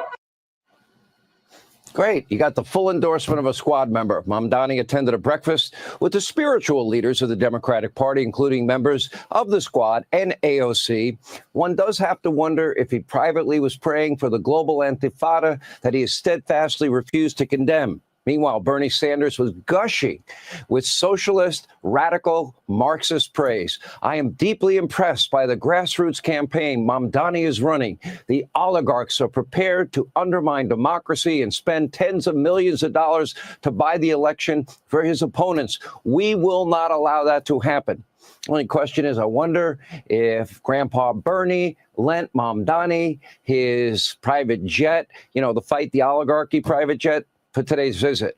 In reality, as we have reported, and the New York Post has reported, billionaire George Soros has already funneled nearly $40 million into far-left groups backing Mamdani, who now does lead in the polls. Now, don't forget, this is a guy who has literally vowed to seize the means of production, hike New York's already high taxes through the roof, burdensome regulation, a cradle to grave, womb to the tomb utopia that'll never happen. And needless to say, New York's business leaders, they are deeply concerned. And I predict if he wins, there'll be a mass exit to my free state of Florida. But they have nothing to fear because the Empire State Therapist in Chief, Kathy Hochul, she's on the case. Go, Kathy. Take a look. I've spoken to hundreds of business leaders saying, listen, nothing is going to happen to this city without me being aware of it and involved in it. So don't talk about packing up and leaving and all these other, overreactions. We're going to be okay no matter what happens. And so I've had to do I've become the therapist in chief, it seems. So I'm saying, everybody, we're going to be okay. Maybe it's the mom in me. I know how to calm down situations and we'll get through this. Don't panic, everybody. Don't panic, but think about it. Wall Street South is very real. Every private equity company, every investment firm, every big bank, they all have offices in South Florida. It's called Wall Street South, and it's growing by the day. And I predict Mamdani gets elected, it's going to grow by leaps and bounds. But if Mamdani's elected, no one will be there to rescue New Yorkers. Governor Hochul will not be able to help. At least no one from the Democratic Party will be able to help. They will live in constant fear of their radical base. They don't even have the courage to insist that Mamdani fully condemn the global intifada. Now, to be clear, an intifada is a holy war against Jewish people. During the first intifada, more than 100 Jews were murdered and more than 1,000 were injured. Global intifada means a global holy war. At a closed-door meeting, Mamdani, he promised that he will not use the term globalize the intifada. That's far from condemnation. Doesn't mean he doesn't support it. He's been given numerous opportunities to condemn it. He steadfastly refuses. The truth is, in today's radical Democratic Party, it does not matter so long as he supports the tenets of radical socialism, Marxism, statism. He can get away with pretty much anything. All while establishment Democrats, they cower in fear. Chuck Schumer, really, you support this? Watching their party morph into something that is truly horrible. Well, Senator Kennedy from Louisiana says it best. Everybody had a kid in their class. I had to think twice about this. Everybody had a kid in their class growing up who ate paste. Not exactly sure what he means, but the problem is that Zoran Mamdani and Representative Ocasio-Cortez both grew up to be the leaders of today's Democratic Party, and the rest of the party has no idea what to do. The Epstein saga has led to some startling revelations. For example, we just uncovered the only black man on earth with no musical talent. Epstein died by suicide. Believe that and you must be blind. You've been telling us you released the file, but where are they? Dreamsicle on a summer night in a folding armchair. Oh, man.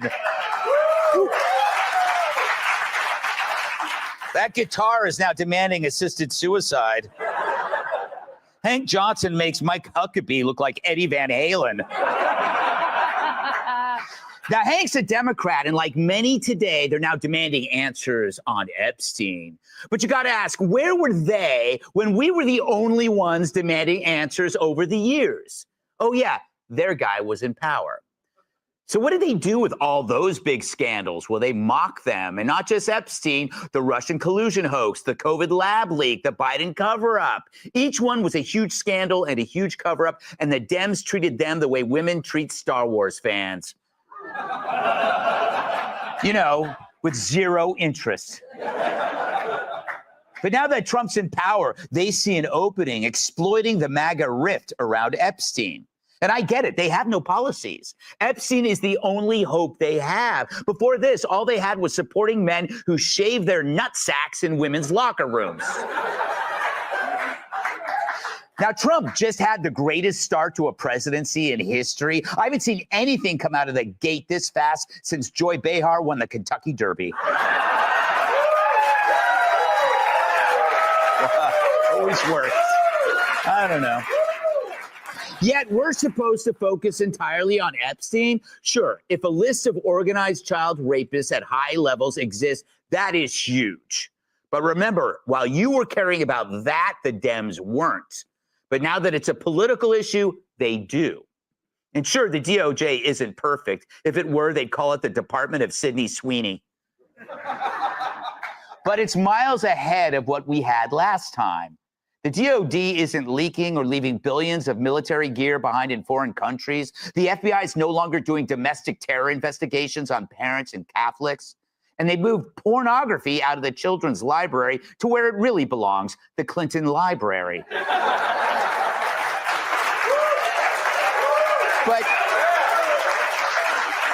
But now people whisper that Trump's vulnerable. But look, if someone flooded your basement for 4 years, you can't expect it to be bone dry overnight. And I get it. You can't just ignore this, because that's what the Dems would do. And that's not Trump. He doesn't run from chaos. He embraces it. I would say Trump is as cool as a cucumber, but why bring Ana Navarro's sex life into this?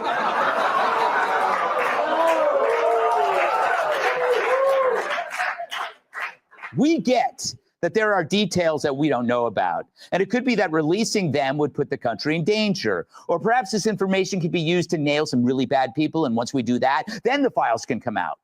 Maybe it's not about protecting people, but this country. We trust Trump on everything else, and he's delivered. Why would he suddenly depart from that? Given his record, we can trust he's making the right call. And I get it. We invested a lot in this. But we were also led astray. We were told that there was a client list. But take it from Alan Dershowitz, Epstein's lawyer. He says Epstein never had one. So is he right? It's a valid point. Who keeps a list of the crimes that they commit? However, I did see a list floating around on the dark web. And sadly, most of the names were redacted because they might be innocent, but some were not. Let's take a look at the list.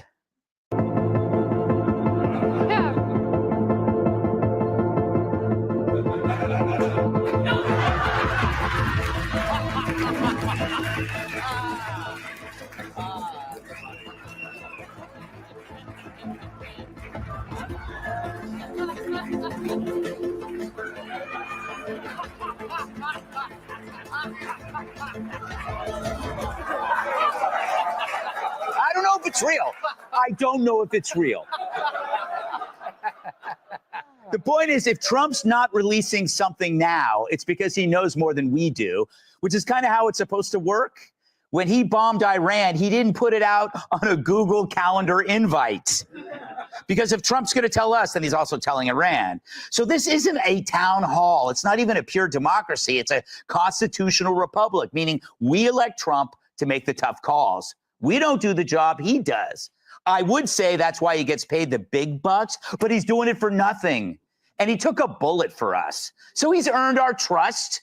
And while I get the urgency about this matter, when it comes to national interest, maybe trust that Trump is doing what you hired him to do. He's got access to intel we'll never see, and right now it's too dangerous, perhaps, to give away.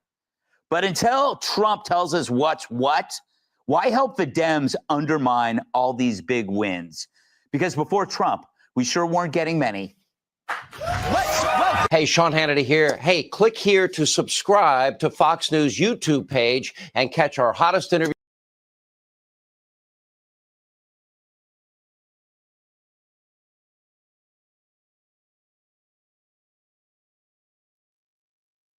Focus of tonight's angle.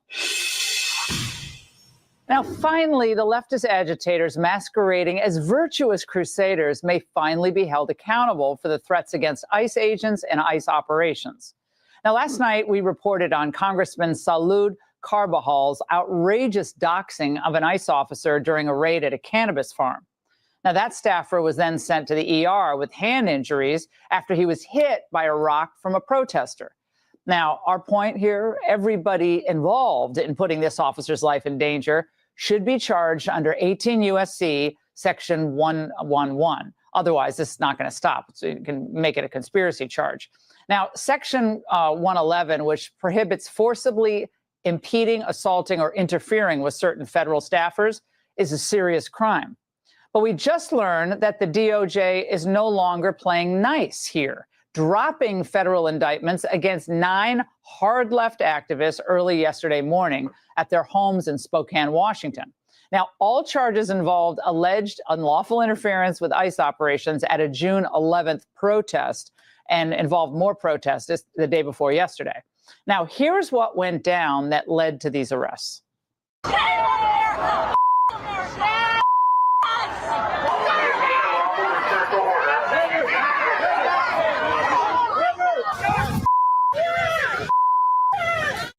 You!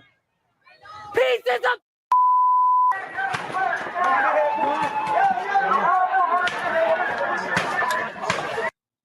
repeatedly blocking ICE vehicles when ICE officials were inside and thus could not move. Now, the 9 suspects are exactly what you'd expect and include Ben Stuckart, a former city council president. And they got him for a conspiracy to impede or injure federal officers. Then there's Jack Archer, an organizer with Spokane Community Against Racism, otherwise known as SCAR, same charges there. And Justice For All, who's a perpetual organizer who sits on the Spokane Human Rights Commission, same charges, including injury to an officer. Then there's Mickey Hatfield, same charges, with an additional charge, including intent to cause another felony or use of a dangerous weapon. Then there's Bahun Mavalawala, the son of Mahawala Sr., who was the campaign manager for Bernadine Bank. She ran for Congressional District 5 House of Reps seat in 2024, charged with conspiracy to impede or injure officers. Colin Muncy, same charges. Bobby Silva, more conspiracy to impede or interfere, and with intent to cause physical contact or intent to cause another felony. Then these 2 buttes, Thalia Ramirez and Aaron Lang, both charged with conspiracy to impede or injure officers. Now, court documents show the federal grand jury found that the basis for the conspiracy charges includes the use of force or threats against and intimidation of federal agents. Again, in order to impede and thwart the processing and transport of federal detainees. The suspects were held in U.S. Marshals lockup in the federal building. I love that because nobody knew where they were and they were not sure where to go to protest. So most were set to be released later today, but these charges are a start. Now, a local criminal defense attorney said he expected more people would be arrested on more serious charges. Now, of course, rather than expressing shock at the alleged unlawful conduct, the local mayor, Lisa Brown in Spokane, does the opposite, calling it a politically motivated action and a perversion of our justice system, and saying Trump's ICE is creating widespread fear across the community.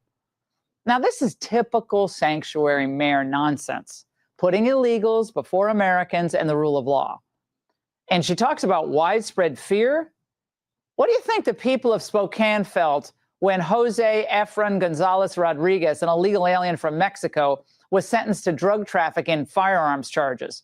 He was caught with more than 60,000 fentanyl pills and stolen weapons. Imagine how many people he killed. Now, literally, they think that you should suffer so they can celebrate illegal aliens. That's where we are in the United States. Now, they may have the open borders Marxists on their side, but not most Americans. The new Harvard-Harris poll shows huge support for deporting criminals. Look at these numbers. 93% of Republicans support it, 70% of independents, and even 59% of Democrats. But it doesn't matter to elected Democrats because they're trying to rebuild their credibility among their radical base. They want to turn up the rhetoric, which will only endanger ICE and also law-abiding Americans. So it's all Nazi imagery all the time for the young punks like honorary squad member Max Frost. They want more people behind bars. They want to incarcerate more people, and they want to ethnically cleanse this country of certain types of immigrants. They're not going for every person here that's undocumented, because when I was in that internment camp in the Everglades, I didn't see any Europeans who overstayed their visa. I saw nothing but Latino men and Haitian men, type of people that look like me. Reprehensible. It's the same defamatory rhetoric at the state level as well.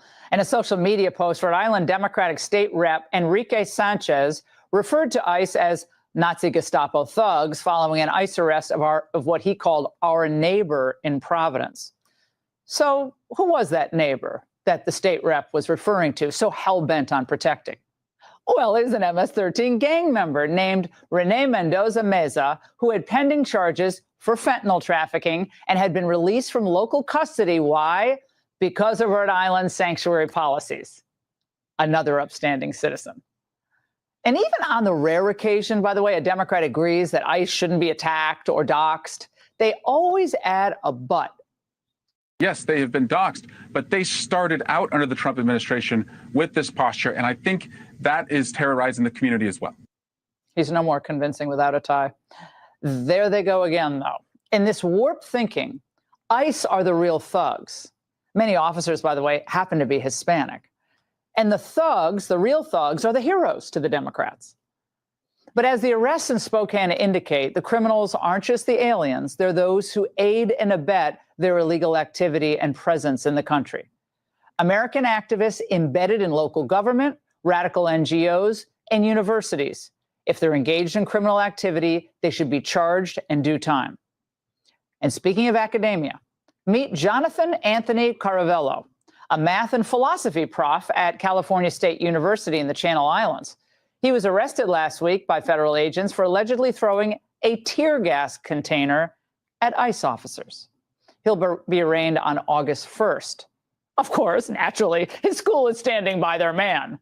Now, imagine if this professor was accused of merely standing near the ellipse on January 6th at the Trump rally.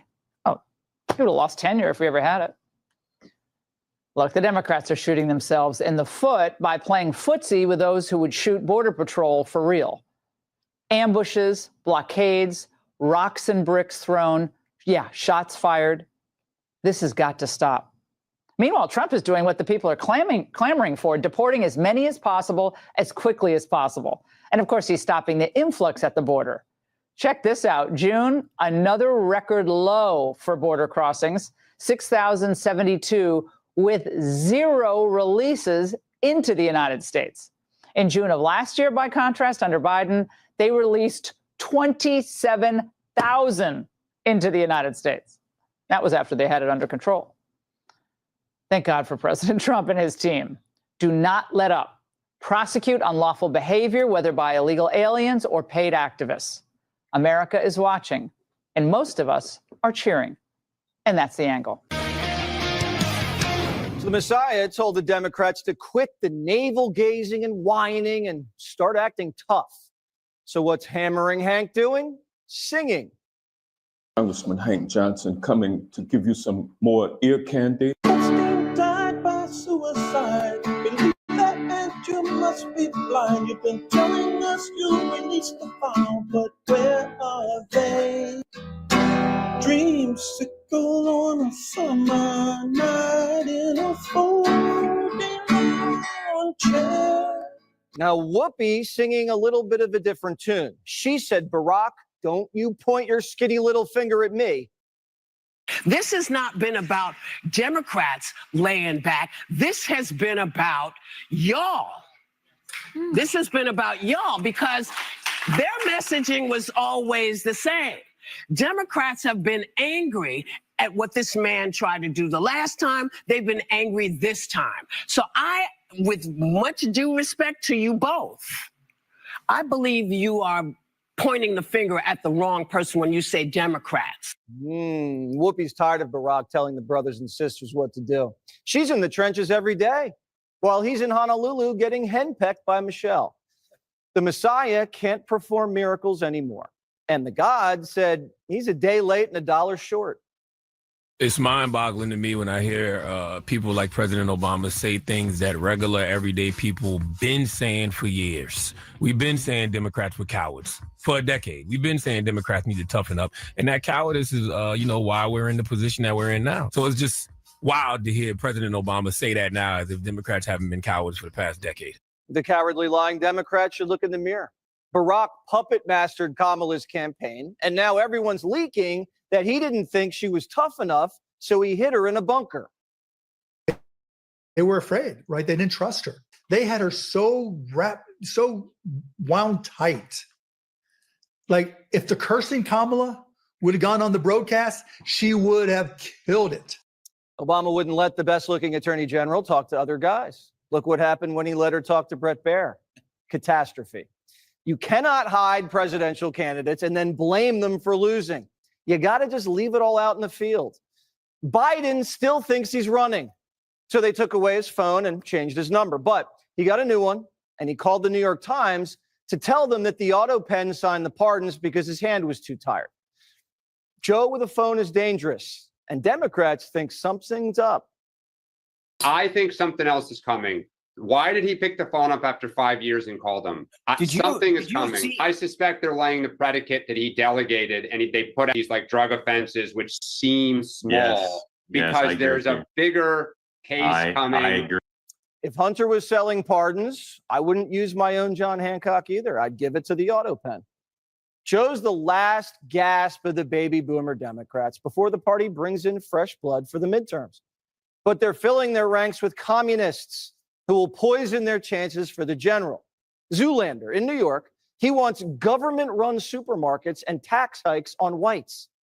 And now staffers are pulling him away from the press like he's the big guy. Watch. Building this coalition further and further such that it reflects the beauty and the breadth of our city. Thank you for your question, Ms. I think we're done here. We're going to go. Come on. We're wrapping up. Sorry, folks. Now, what do Sleepy Joe and communists have in common? The more they talk, the more their staff wets the bed. In Minneapolis, the sheets are soaked. Democrats are running this guy for mayor. His name's Omar, and he wants to turn Minneapolis into Somalia. I understand that our Somali communities are all connected to each other here in Minnesota and back home, and I ask for your support. There's always been a link between our community here as well as back home, and I'm running to bridge that gap and unite all of us. A link between Minneapolis and Somalia? That may be a bridge too far. Omar wants price controls. He wants to defund the police and Trump-proof the city. Well, shiver me timbers, because these commie pirates are hijacking the Democrat Party ship. The consultants, they see the writing on the wall. They're telling campaigns, if you can't handle these swashbucklers, now is a great time to retire. So who's going to save the Democrat Party from this ship of fools? Here comes the great white hope, Captain Gavin Newsom. Barack told him to act tough, and Gavin's already cursing like a sailor. Mother no bull believe that. Get out of here. This son of a God gift. I despise me for the I read too. Gavin's state suffering from devastating fires and riots, so he left. He went to South Carolina to kiss babies and do 4-hour podcasts. Gavin's not officiating gay weddings anymore. He's talking to Navy SEALs and trying to act like one of the guys, but he keeps forgetting to uncross his legs. In the first few minutes, he talked about bow hunting, skeet shooting, and called the president a son of a bitch. And then he claims his hair caught on fire in the Palisades. I was up there in the hills with these guys, and we all turned around when my hair literally burst on. There's a video of it. And they threw me in the car. The guy hits my hair and throws me in the car and says, "Get out of here." Gavin uses so much grease, the smallest spark turned him into Burning Man. And we asked the governor's office to give us the video of him looking like Michael Jackson in a Pepsi commercial, but we haven't heard back. If anyone has the video of Gavin's hair going up in flames, text it to us. We want to see the tape. Maybe he got sunburned and made a mistake. He says he's made a lot of them. What are some of the things during COVID that you think maybe were a mistake? We were concerned it was airborne, and folks, we were worried about people being outside even. And we realized then, after the fact, what the hell are we doing shutting down the beaches and open areas? Do you think that some of the restrictions that you put in place created a mental health crisis by being locked up, by not being able to enjoy the outdoors? It was devastating. Come on, man, of course. Newsom says he was wrong about lockdowns, and now he's saying he's wrong about sex changes for 6-year-olds. Is 8 years old too young? Yeah, I mean, look, I now that I have a 9-year-old, just became 9. Come on, man, I get it. So those are legit. It's interesting. Just the issue of age. It's interesting. As someone that's been so focused on equality, broadly, LGBT rights, particularly gay marriage. Mm-hmm. The trans issue for me is also novel. It's over the last few years. I'm trying to understand as much as anyone else. Whole pronoun thing. The whole pronoun thing. Once he got going, the governor couldn't stop talking about what his party was wrong about. I mean, do you feel like the last administration was divisive? I think, we got ideological, failed at the border. And they've sent me 2 bills I've had to veto where they didn't want me to cooperate with ICE for these 11,000+ people. I just think they're wrong. My party's wrong on that. Newsom's running on Democrats being wrong on everything. Well, that's a great platform if you're a Republican, so good luck. The governor even went a step further and said Democrats should wash their mouths out with soap. Because you oppose sports does not make you a bigot, doesn't make you homophobic. There are certain people that cannot stand the community, and that's different. But the vast majority of the folks I come into contact that think it's unfair are good human beings, and I think we should treat them accordingly. Well, Newsom better swallow a big bar of Irish Spring. He called Trump disgusting, appalling, sick, misogynist, narcissist, racist, unfit, and delusional. And after that, Gavin says he loves Rogan, guns, and the red, white, and blue. Got to show our pride and patriotism a little bit more, not be shy about it. We celebrate all this, but we don't celebrate what unites us. The United States of America, these enduring principles of our founding fathers, taking the best of Greek democracy and the Roman Republic. 3 independent, co-equal branches of government, the rule of law. What a gift. They were imperfect, but man, what a God gift to this country. We're about to celebrate 250th anniversary. Gavin has transitioned back into a man, and we're proud of him. Because before Gavin detransitioned, he sounded like this. Black community does not need to change. We need to change. One thing is clear to me. We have a hierarchy of values in this country that diminishes certain people based on their color of the skin. A history, though, that must acknowledge the shameful mistakes of our country's past. After all, America was literally built on the backs of Black people. Newsom's America's first AI politician. His Silicon Valley donors figured out how to make an algorithm to make him electable outside of California.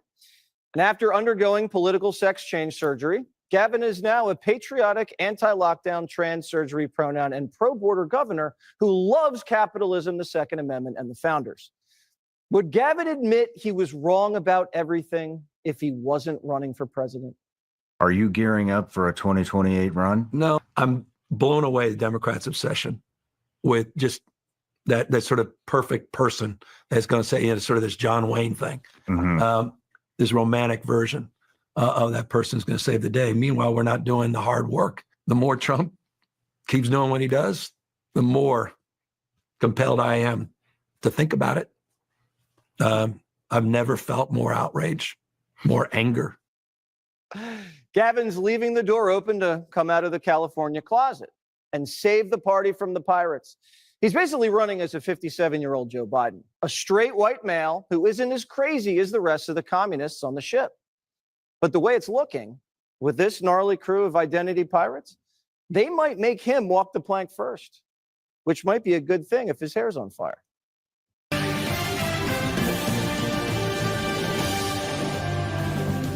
And welcome to Hannity. And tonight, the radical left is inconsolable. Their rage is completely out of control.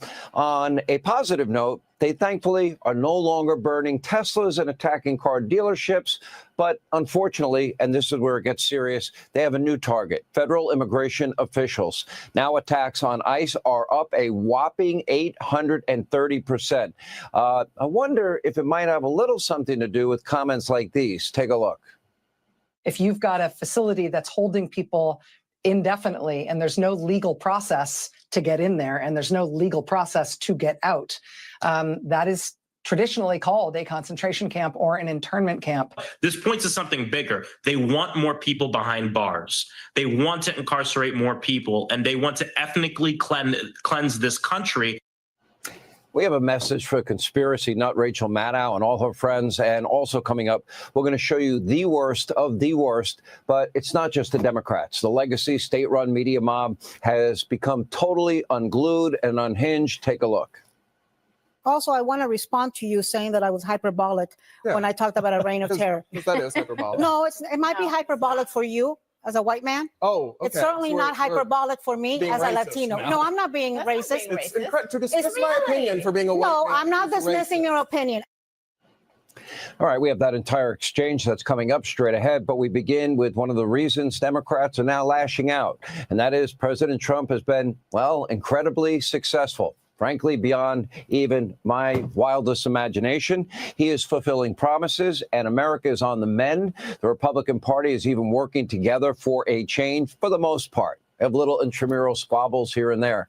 At the same time, the Democratic Party is a dumpster fire. But that's not stopping Chucky Schumer from putting a brave face and doing what he does best, lying to all of you, the American people. Take a look. The bottom line is Democrats are united.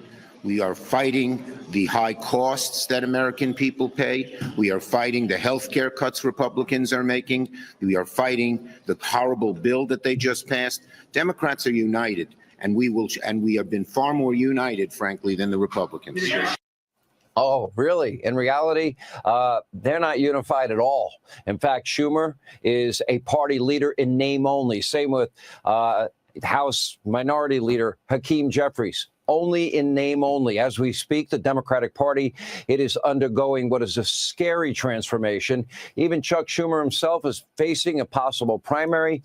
If he does, he will lose. The truth is, melodramatic socialists are now ruling the Democratic Party with an iron fist. The establishment Democrats, people like Schumer, Jeffries, they are completely powerless. They are terrified and they are paralyzed. AOC, the squad, Jasmine Crockett, that's right, Comrade Bernie Sanders, and Pocahontas. They're all leading the way. But tonight, the rising star, the person stealing the spotlight, an actual Marxist, communist named Zoran Mamdani.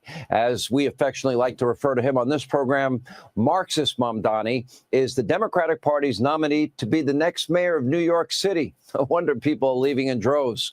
Now, Mamdani has called for the government to seize the means of production. Confiscate private homes, set up government-run grocery stores. Grocery stores have a profit margin of 1% to 3%. He wants to defund the police, end cash bail, raise taxes, especially on people in, quote, whiter neighborhoods. Hadn't heard that one before.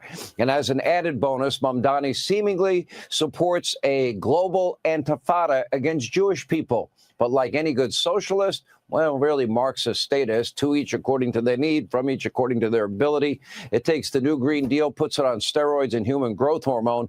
When he runs out of other people's money, he knows just where to turn in his life. Mommy and daddy. Take a look. I think that the lack of matching funds makes class a major determinant in who can run and who can succeed when it comes to running for office. You know, I worked until January, and then I took time away from my job. And one of the major reasons I could do so was because I knew that if I ran out of my savings, my family would be able to support me. And that is not a luxury that many people have. Oh, Marxist Mamdani can run to mommy and daddy. He grew up in a world of privilege. His parents are ultra wealthy. Outside of a couple of years in local government, short stint as a rapper, Mamdani, this guy's never had a real job. Doesn't know how the real world works, doesn't understand basic economics. Now he wants to run the wealthiest, the most complex city in the entire world. The once greatest city in the world is now becoming an Adam Schiff hole. But don't expect Zora Mamdani to answer any tough questions. You know, if someone in the media would actually ask him something important, his campaign, they have a plan for that. Loud music, interruption. Take a look. Thank you for your question, Isaiah. I think we're done here. Channel 7, we're going to go. Come on. We haven't had a chance to we're wrapping up. Sorry, folks. Okay. We're wrapping up. I'm so sorry, guys. Sorry. Can we just talk about this notion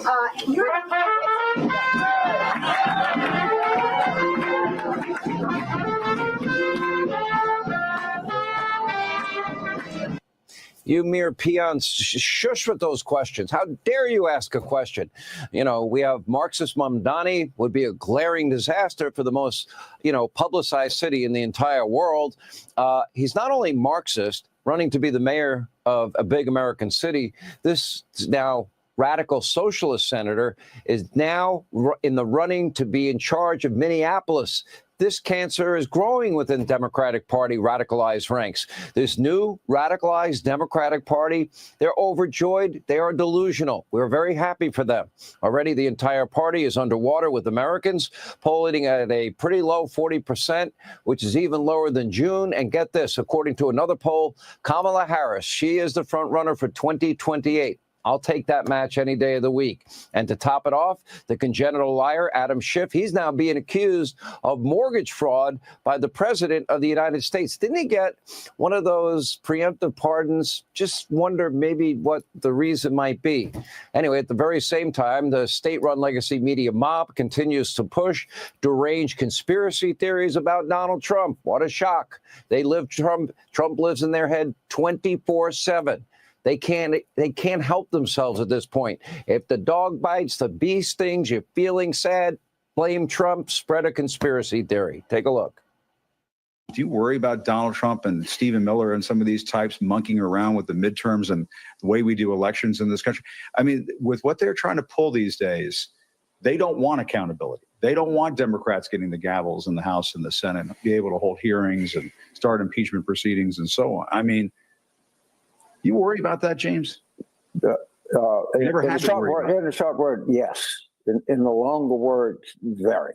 I think it's insane, honestly, to just assume we're going to have normal elections next year. I don't assume that. Oh, fake news Acosta now believes in election integrity. Okay, Joy Reid, same thing. This is a delusional, insane group of people. Obama, by the way, is so panicked, he is now begging, literally, for Democrats to toughen up and quit their whining. And his former chief of staff, Rombo, Deadfish, Emanuel, he's openly worried about the state of his own party. But he couldn't get elected.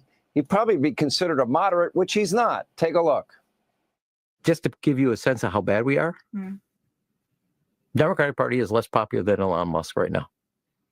That should be like a wake-up call how bad. The Democratic Party, we disappoint you.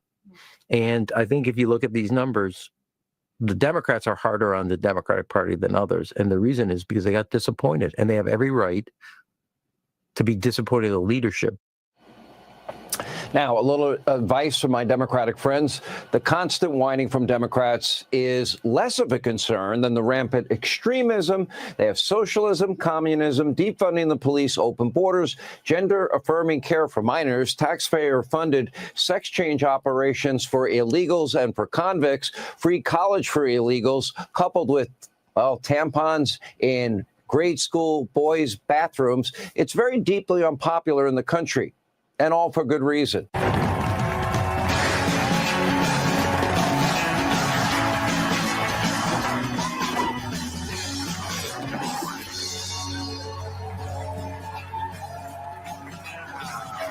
Yes, indeed. All right. I get it. You're just clapping because the AC is on. Happy Tuesday, everyone.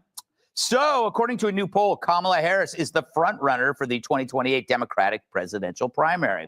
She's up by 16 points and 16 pints. Meanwhile, Mayor Pete is in second place, which is quite a change for him since he isn't used to being behind a woman. No, he's always leading. Politically, he's always ahead. Debbie Wasserman Schultz complained that alligator Alcatraz is making migrants brush their teeth where they poop. Many people point out that it's called a bathroom. Next thing they'll be accused of is heating up their food in the kitchen. The country's largest teachers union believes fighting Trump is more important than teaching reading and writing, claiming Trump is the worst thing to happen to America since Al-Qaeda bombed the Titanic.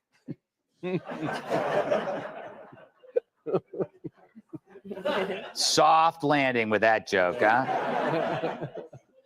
At a private fundraiser last week, Barack Obama told Democrats to, quote, toughen up, which is the same thing Michelle says to him before strapping on the flesh hammer. Still don't know what a flesh hammer is, but use your noggin. A Brazilian brothel introduced a 50% Trump tax on U.S. customers, although they claim there will be no taxes on just the tip.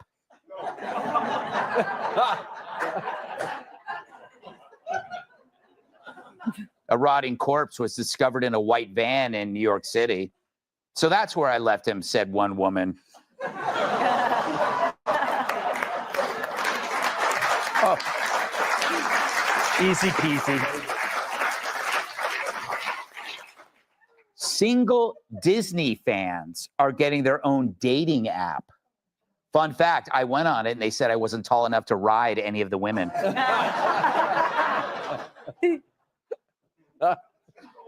Tori Spelling confessed that her ex-husband wanted her to role play as her Beverly Hills 90210 character, Donna Martin, in bed. That way, when he puts the paper bag over her head, it's nothing personal. You know, I'm proud of that joke. Finally, President Trump said he regrets having to use the same desk that Biden used in the Oval Office. But it's a lot more fun when someone is under it, said one man.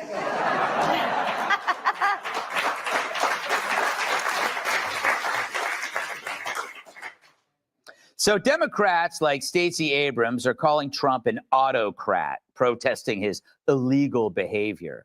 Of course, she's doing it while brazenly violating elevator weight limits. But talk about a contrast.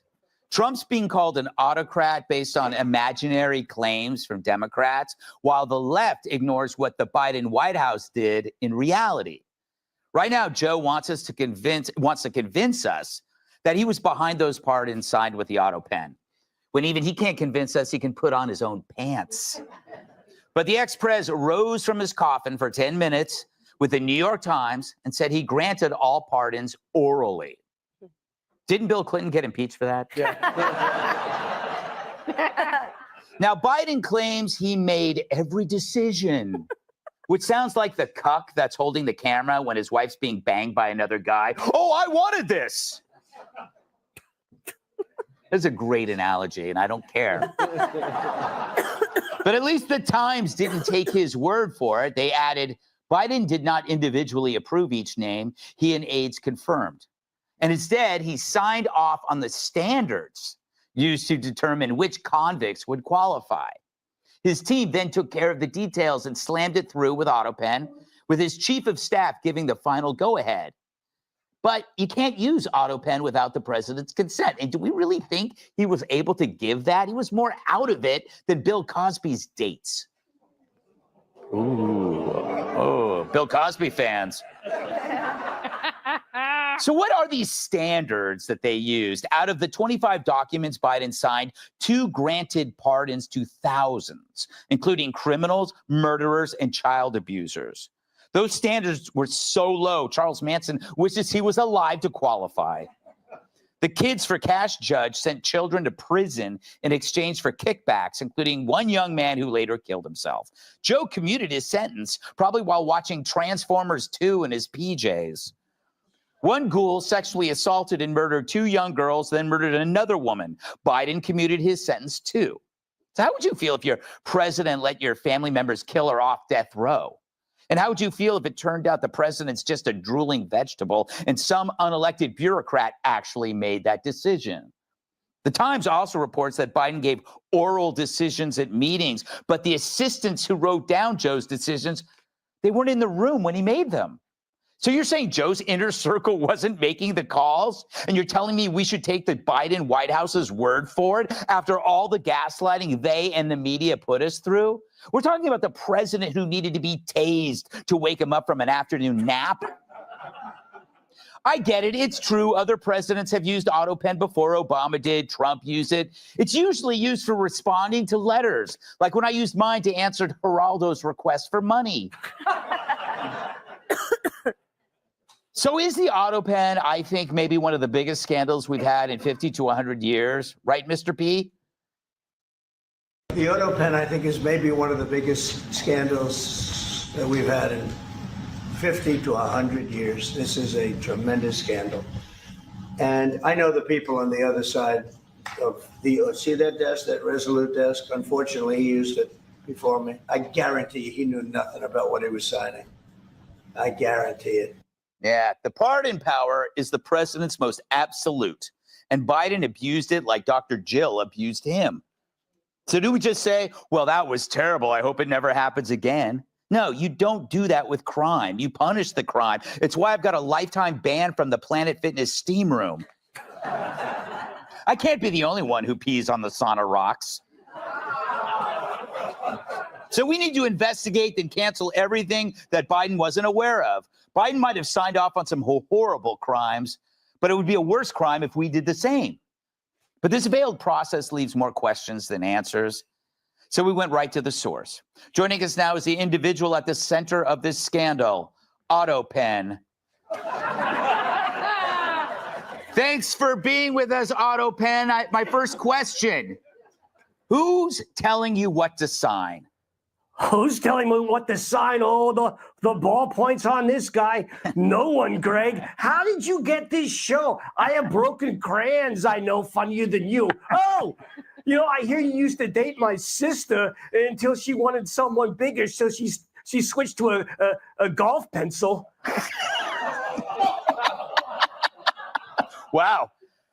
I thought maybe you were going to have some actual answers to these questions and not just insult me. Why did you pardon so many bad criminals? I wanted to get back at people who keep treating me like some sort of lowlife, Greg. You know, sucking on me to quit smoking, using me to write Third Eye Blind lyrics. Rock bottom was when they had me signing Jesse Waters packages from hymns. So now that Biden's out of office, what are you going to be signing now? Mostly bad checks, permission slips, forging life insurance for people about to get murdered. Just once, I'd like to sign Dolly Parton's boobs. I'd probably run out of ink, though, if you know what I mean. Well, thank you, AutoPen, for not enlightening us on this scandal. Welcome, Greg. Bye-bye. Let's welcome tonight's guest. He now owns a soccer team, making him even more boring. Host of Fox and Friends and One Nation, Brian Kilmeade. She talks so fast, her tonsils are sponsored by NASCAR. Co-host of Outnumbered, Emily Capano. He looks like the guy who goes to rehab to sell more drugs. Comedian Adam Hunter. And her audience went from Alice in Chains to Life Alert bracelets. Host of Kennedy Saves the World podcast, Kennedy.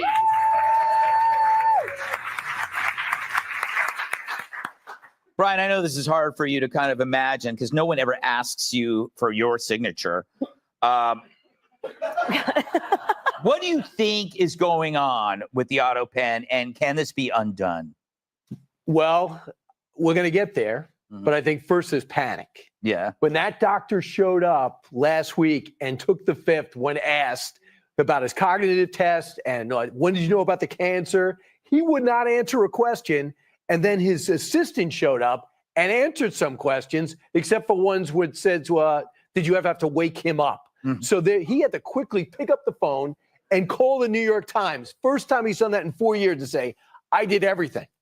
And then little by little, it comes out he did nothing. Yeah. It reveals that he had other people deciding what he roughly shaped would be a series of pardons to the tune of 4,000.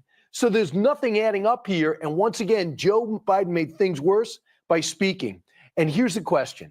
What did he actually do? And it brings me to you. Yes. Because people look at your monologue and they say it's so funny, it's so insightful, it's so you. Oh, but no one's ever seen you in the writing room. No one's ever seen you on a conference call. We see you in the hall. You're not funny. There is some scandal here that has yet to bubble up. And that's why I think you're so aggressively pursuing the auto pen story. That's my story. How dare he? I think we know why Steve Doocy moved to Florida. Emily, you are a hot, sexy lawyer, which makes me wonder if you actually ever practiced law.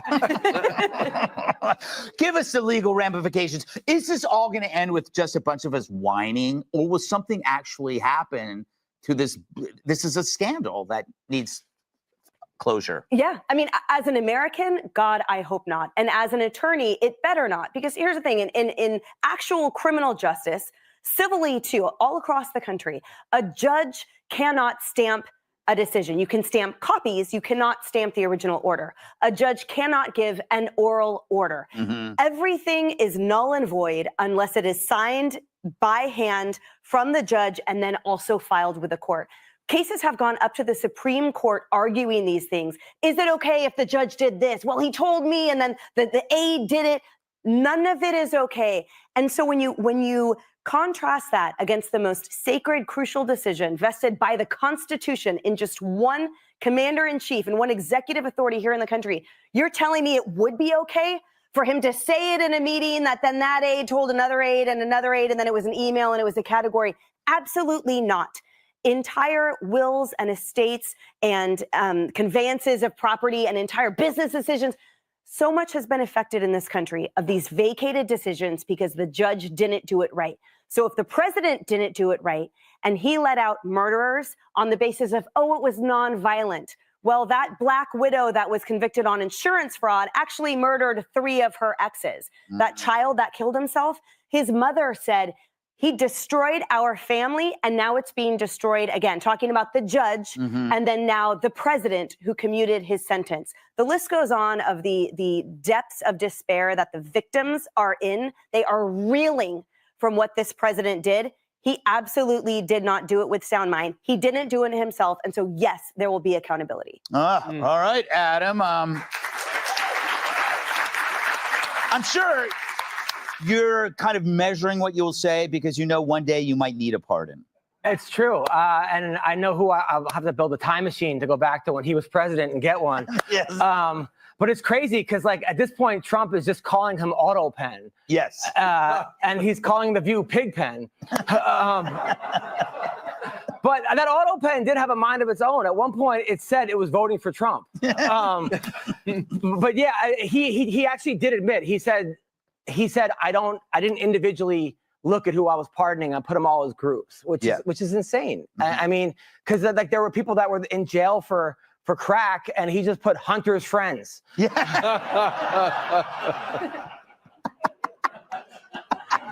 Hannity, Hi. the last word to you. Oh, thank you. Yes.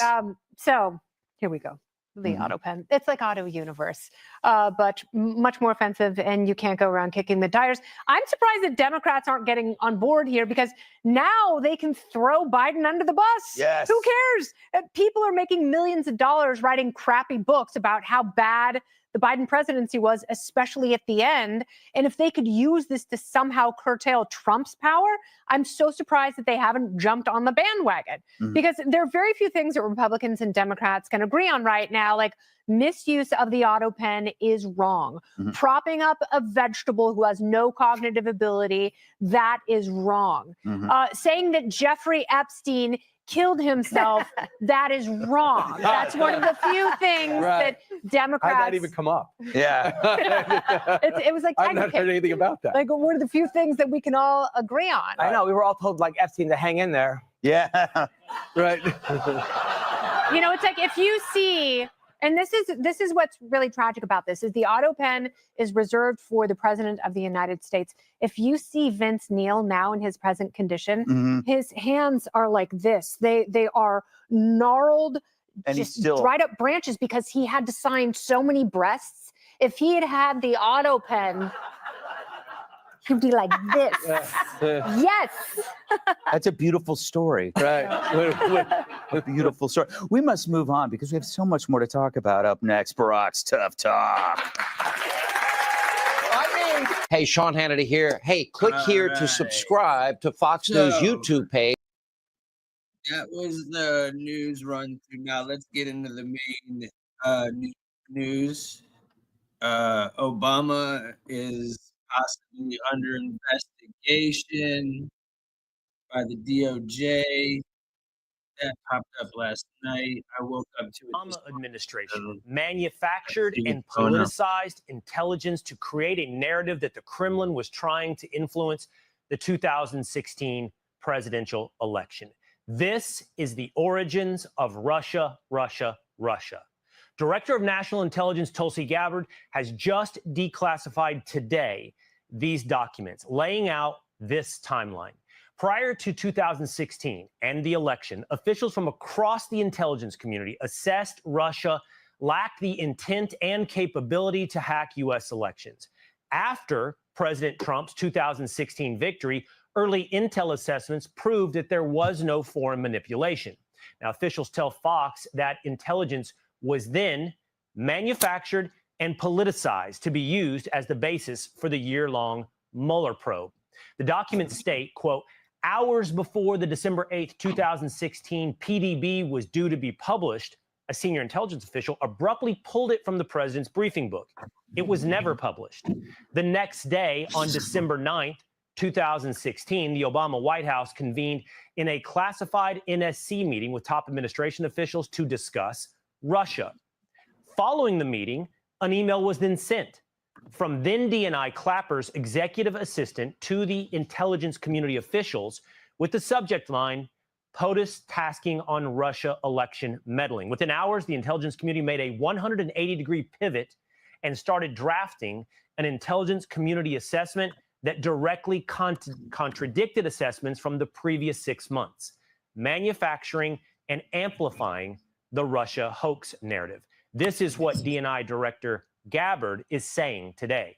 There was a treasonous conspiracy in 2016 committed by officials at the highest level of our government. We'll continue to break down the bombshell as it develops.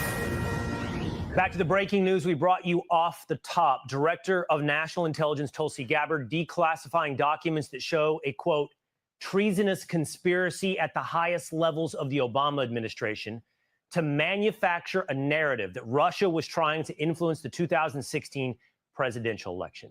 New York Congressman Mike Lawler joins us now. Congressman, it's great to have you on the program. This just broke about an hour or so ago that DNI Gabbard released these documents in a timeline that is incredibly fascinating. To some extent, Congressman, even as early as earlier this week, we broke down and asked the question of whether or not there's not enough focus on President Obama when it comes to Russia, Russia, Russia. What Gabbard is sharing with us now is the day-by-day and minute-by-minute change in the intelligence community reports after they go to the White House to meet with Obama, wherein they change the narrative of Russia's involvement in our election. Well, it's extremely disturbing at every level. And the fact is, President Obama needs to answer for this immediately. There needs to be a very clear and unequivocal answer to how this happened and why exactly his administration, in concert with the intelligence community, was changing reports to make it appear as though that Russia interfered in our elections and to further this entire scam that has been perpetrated on the American people to undermine his successor, President Trump. It is just fundamentally wrong. And everything that the American people have seen over the last decade since Donald Trump came onto the national political scene, it has been one event after the next in which Democrats and the intelligence community and the Department of Justice, institutions that are supposed to uphold our democracy, have frankly sought to undermine it at every turn. And to some extent, I think for many of the audience listening, it is not maybe a revelation they haven't thought, heard, or researched on their own before. I think what's different now is that this is coming from the Director of National Intelligence, and there's specific information on a day-by-day basis of how this changed. And just for the record, so the audience knows, I mean, it looks like the critical moment was around December 9th of 2016. Prior to that occasion, most of the intelligence community was saying no Russia involvement. Around December 9th,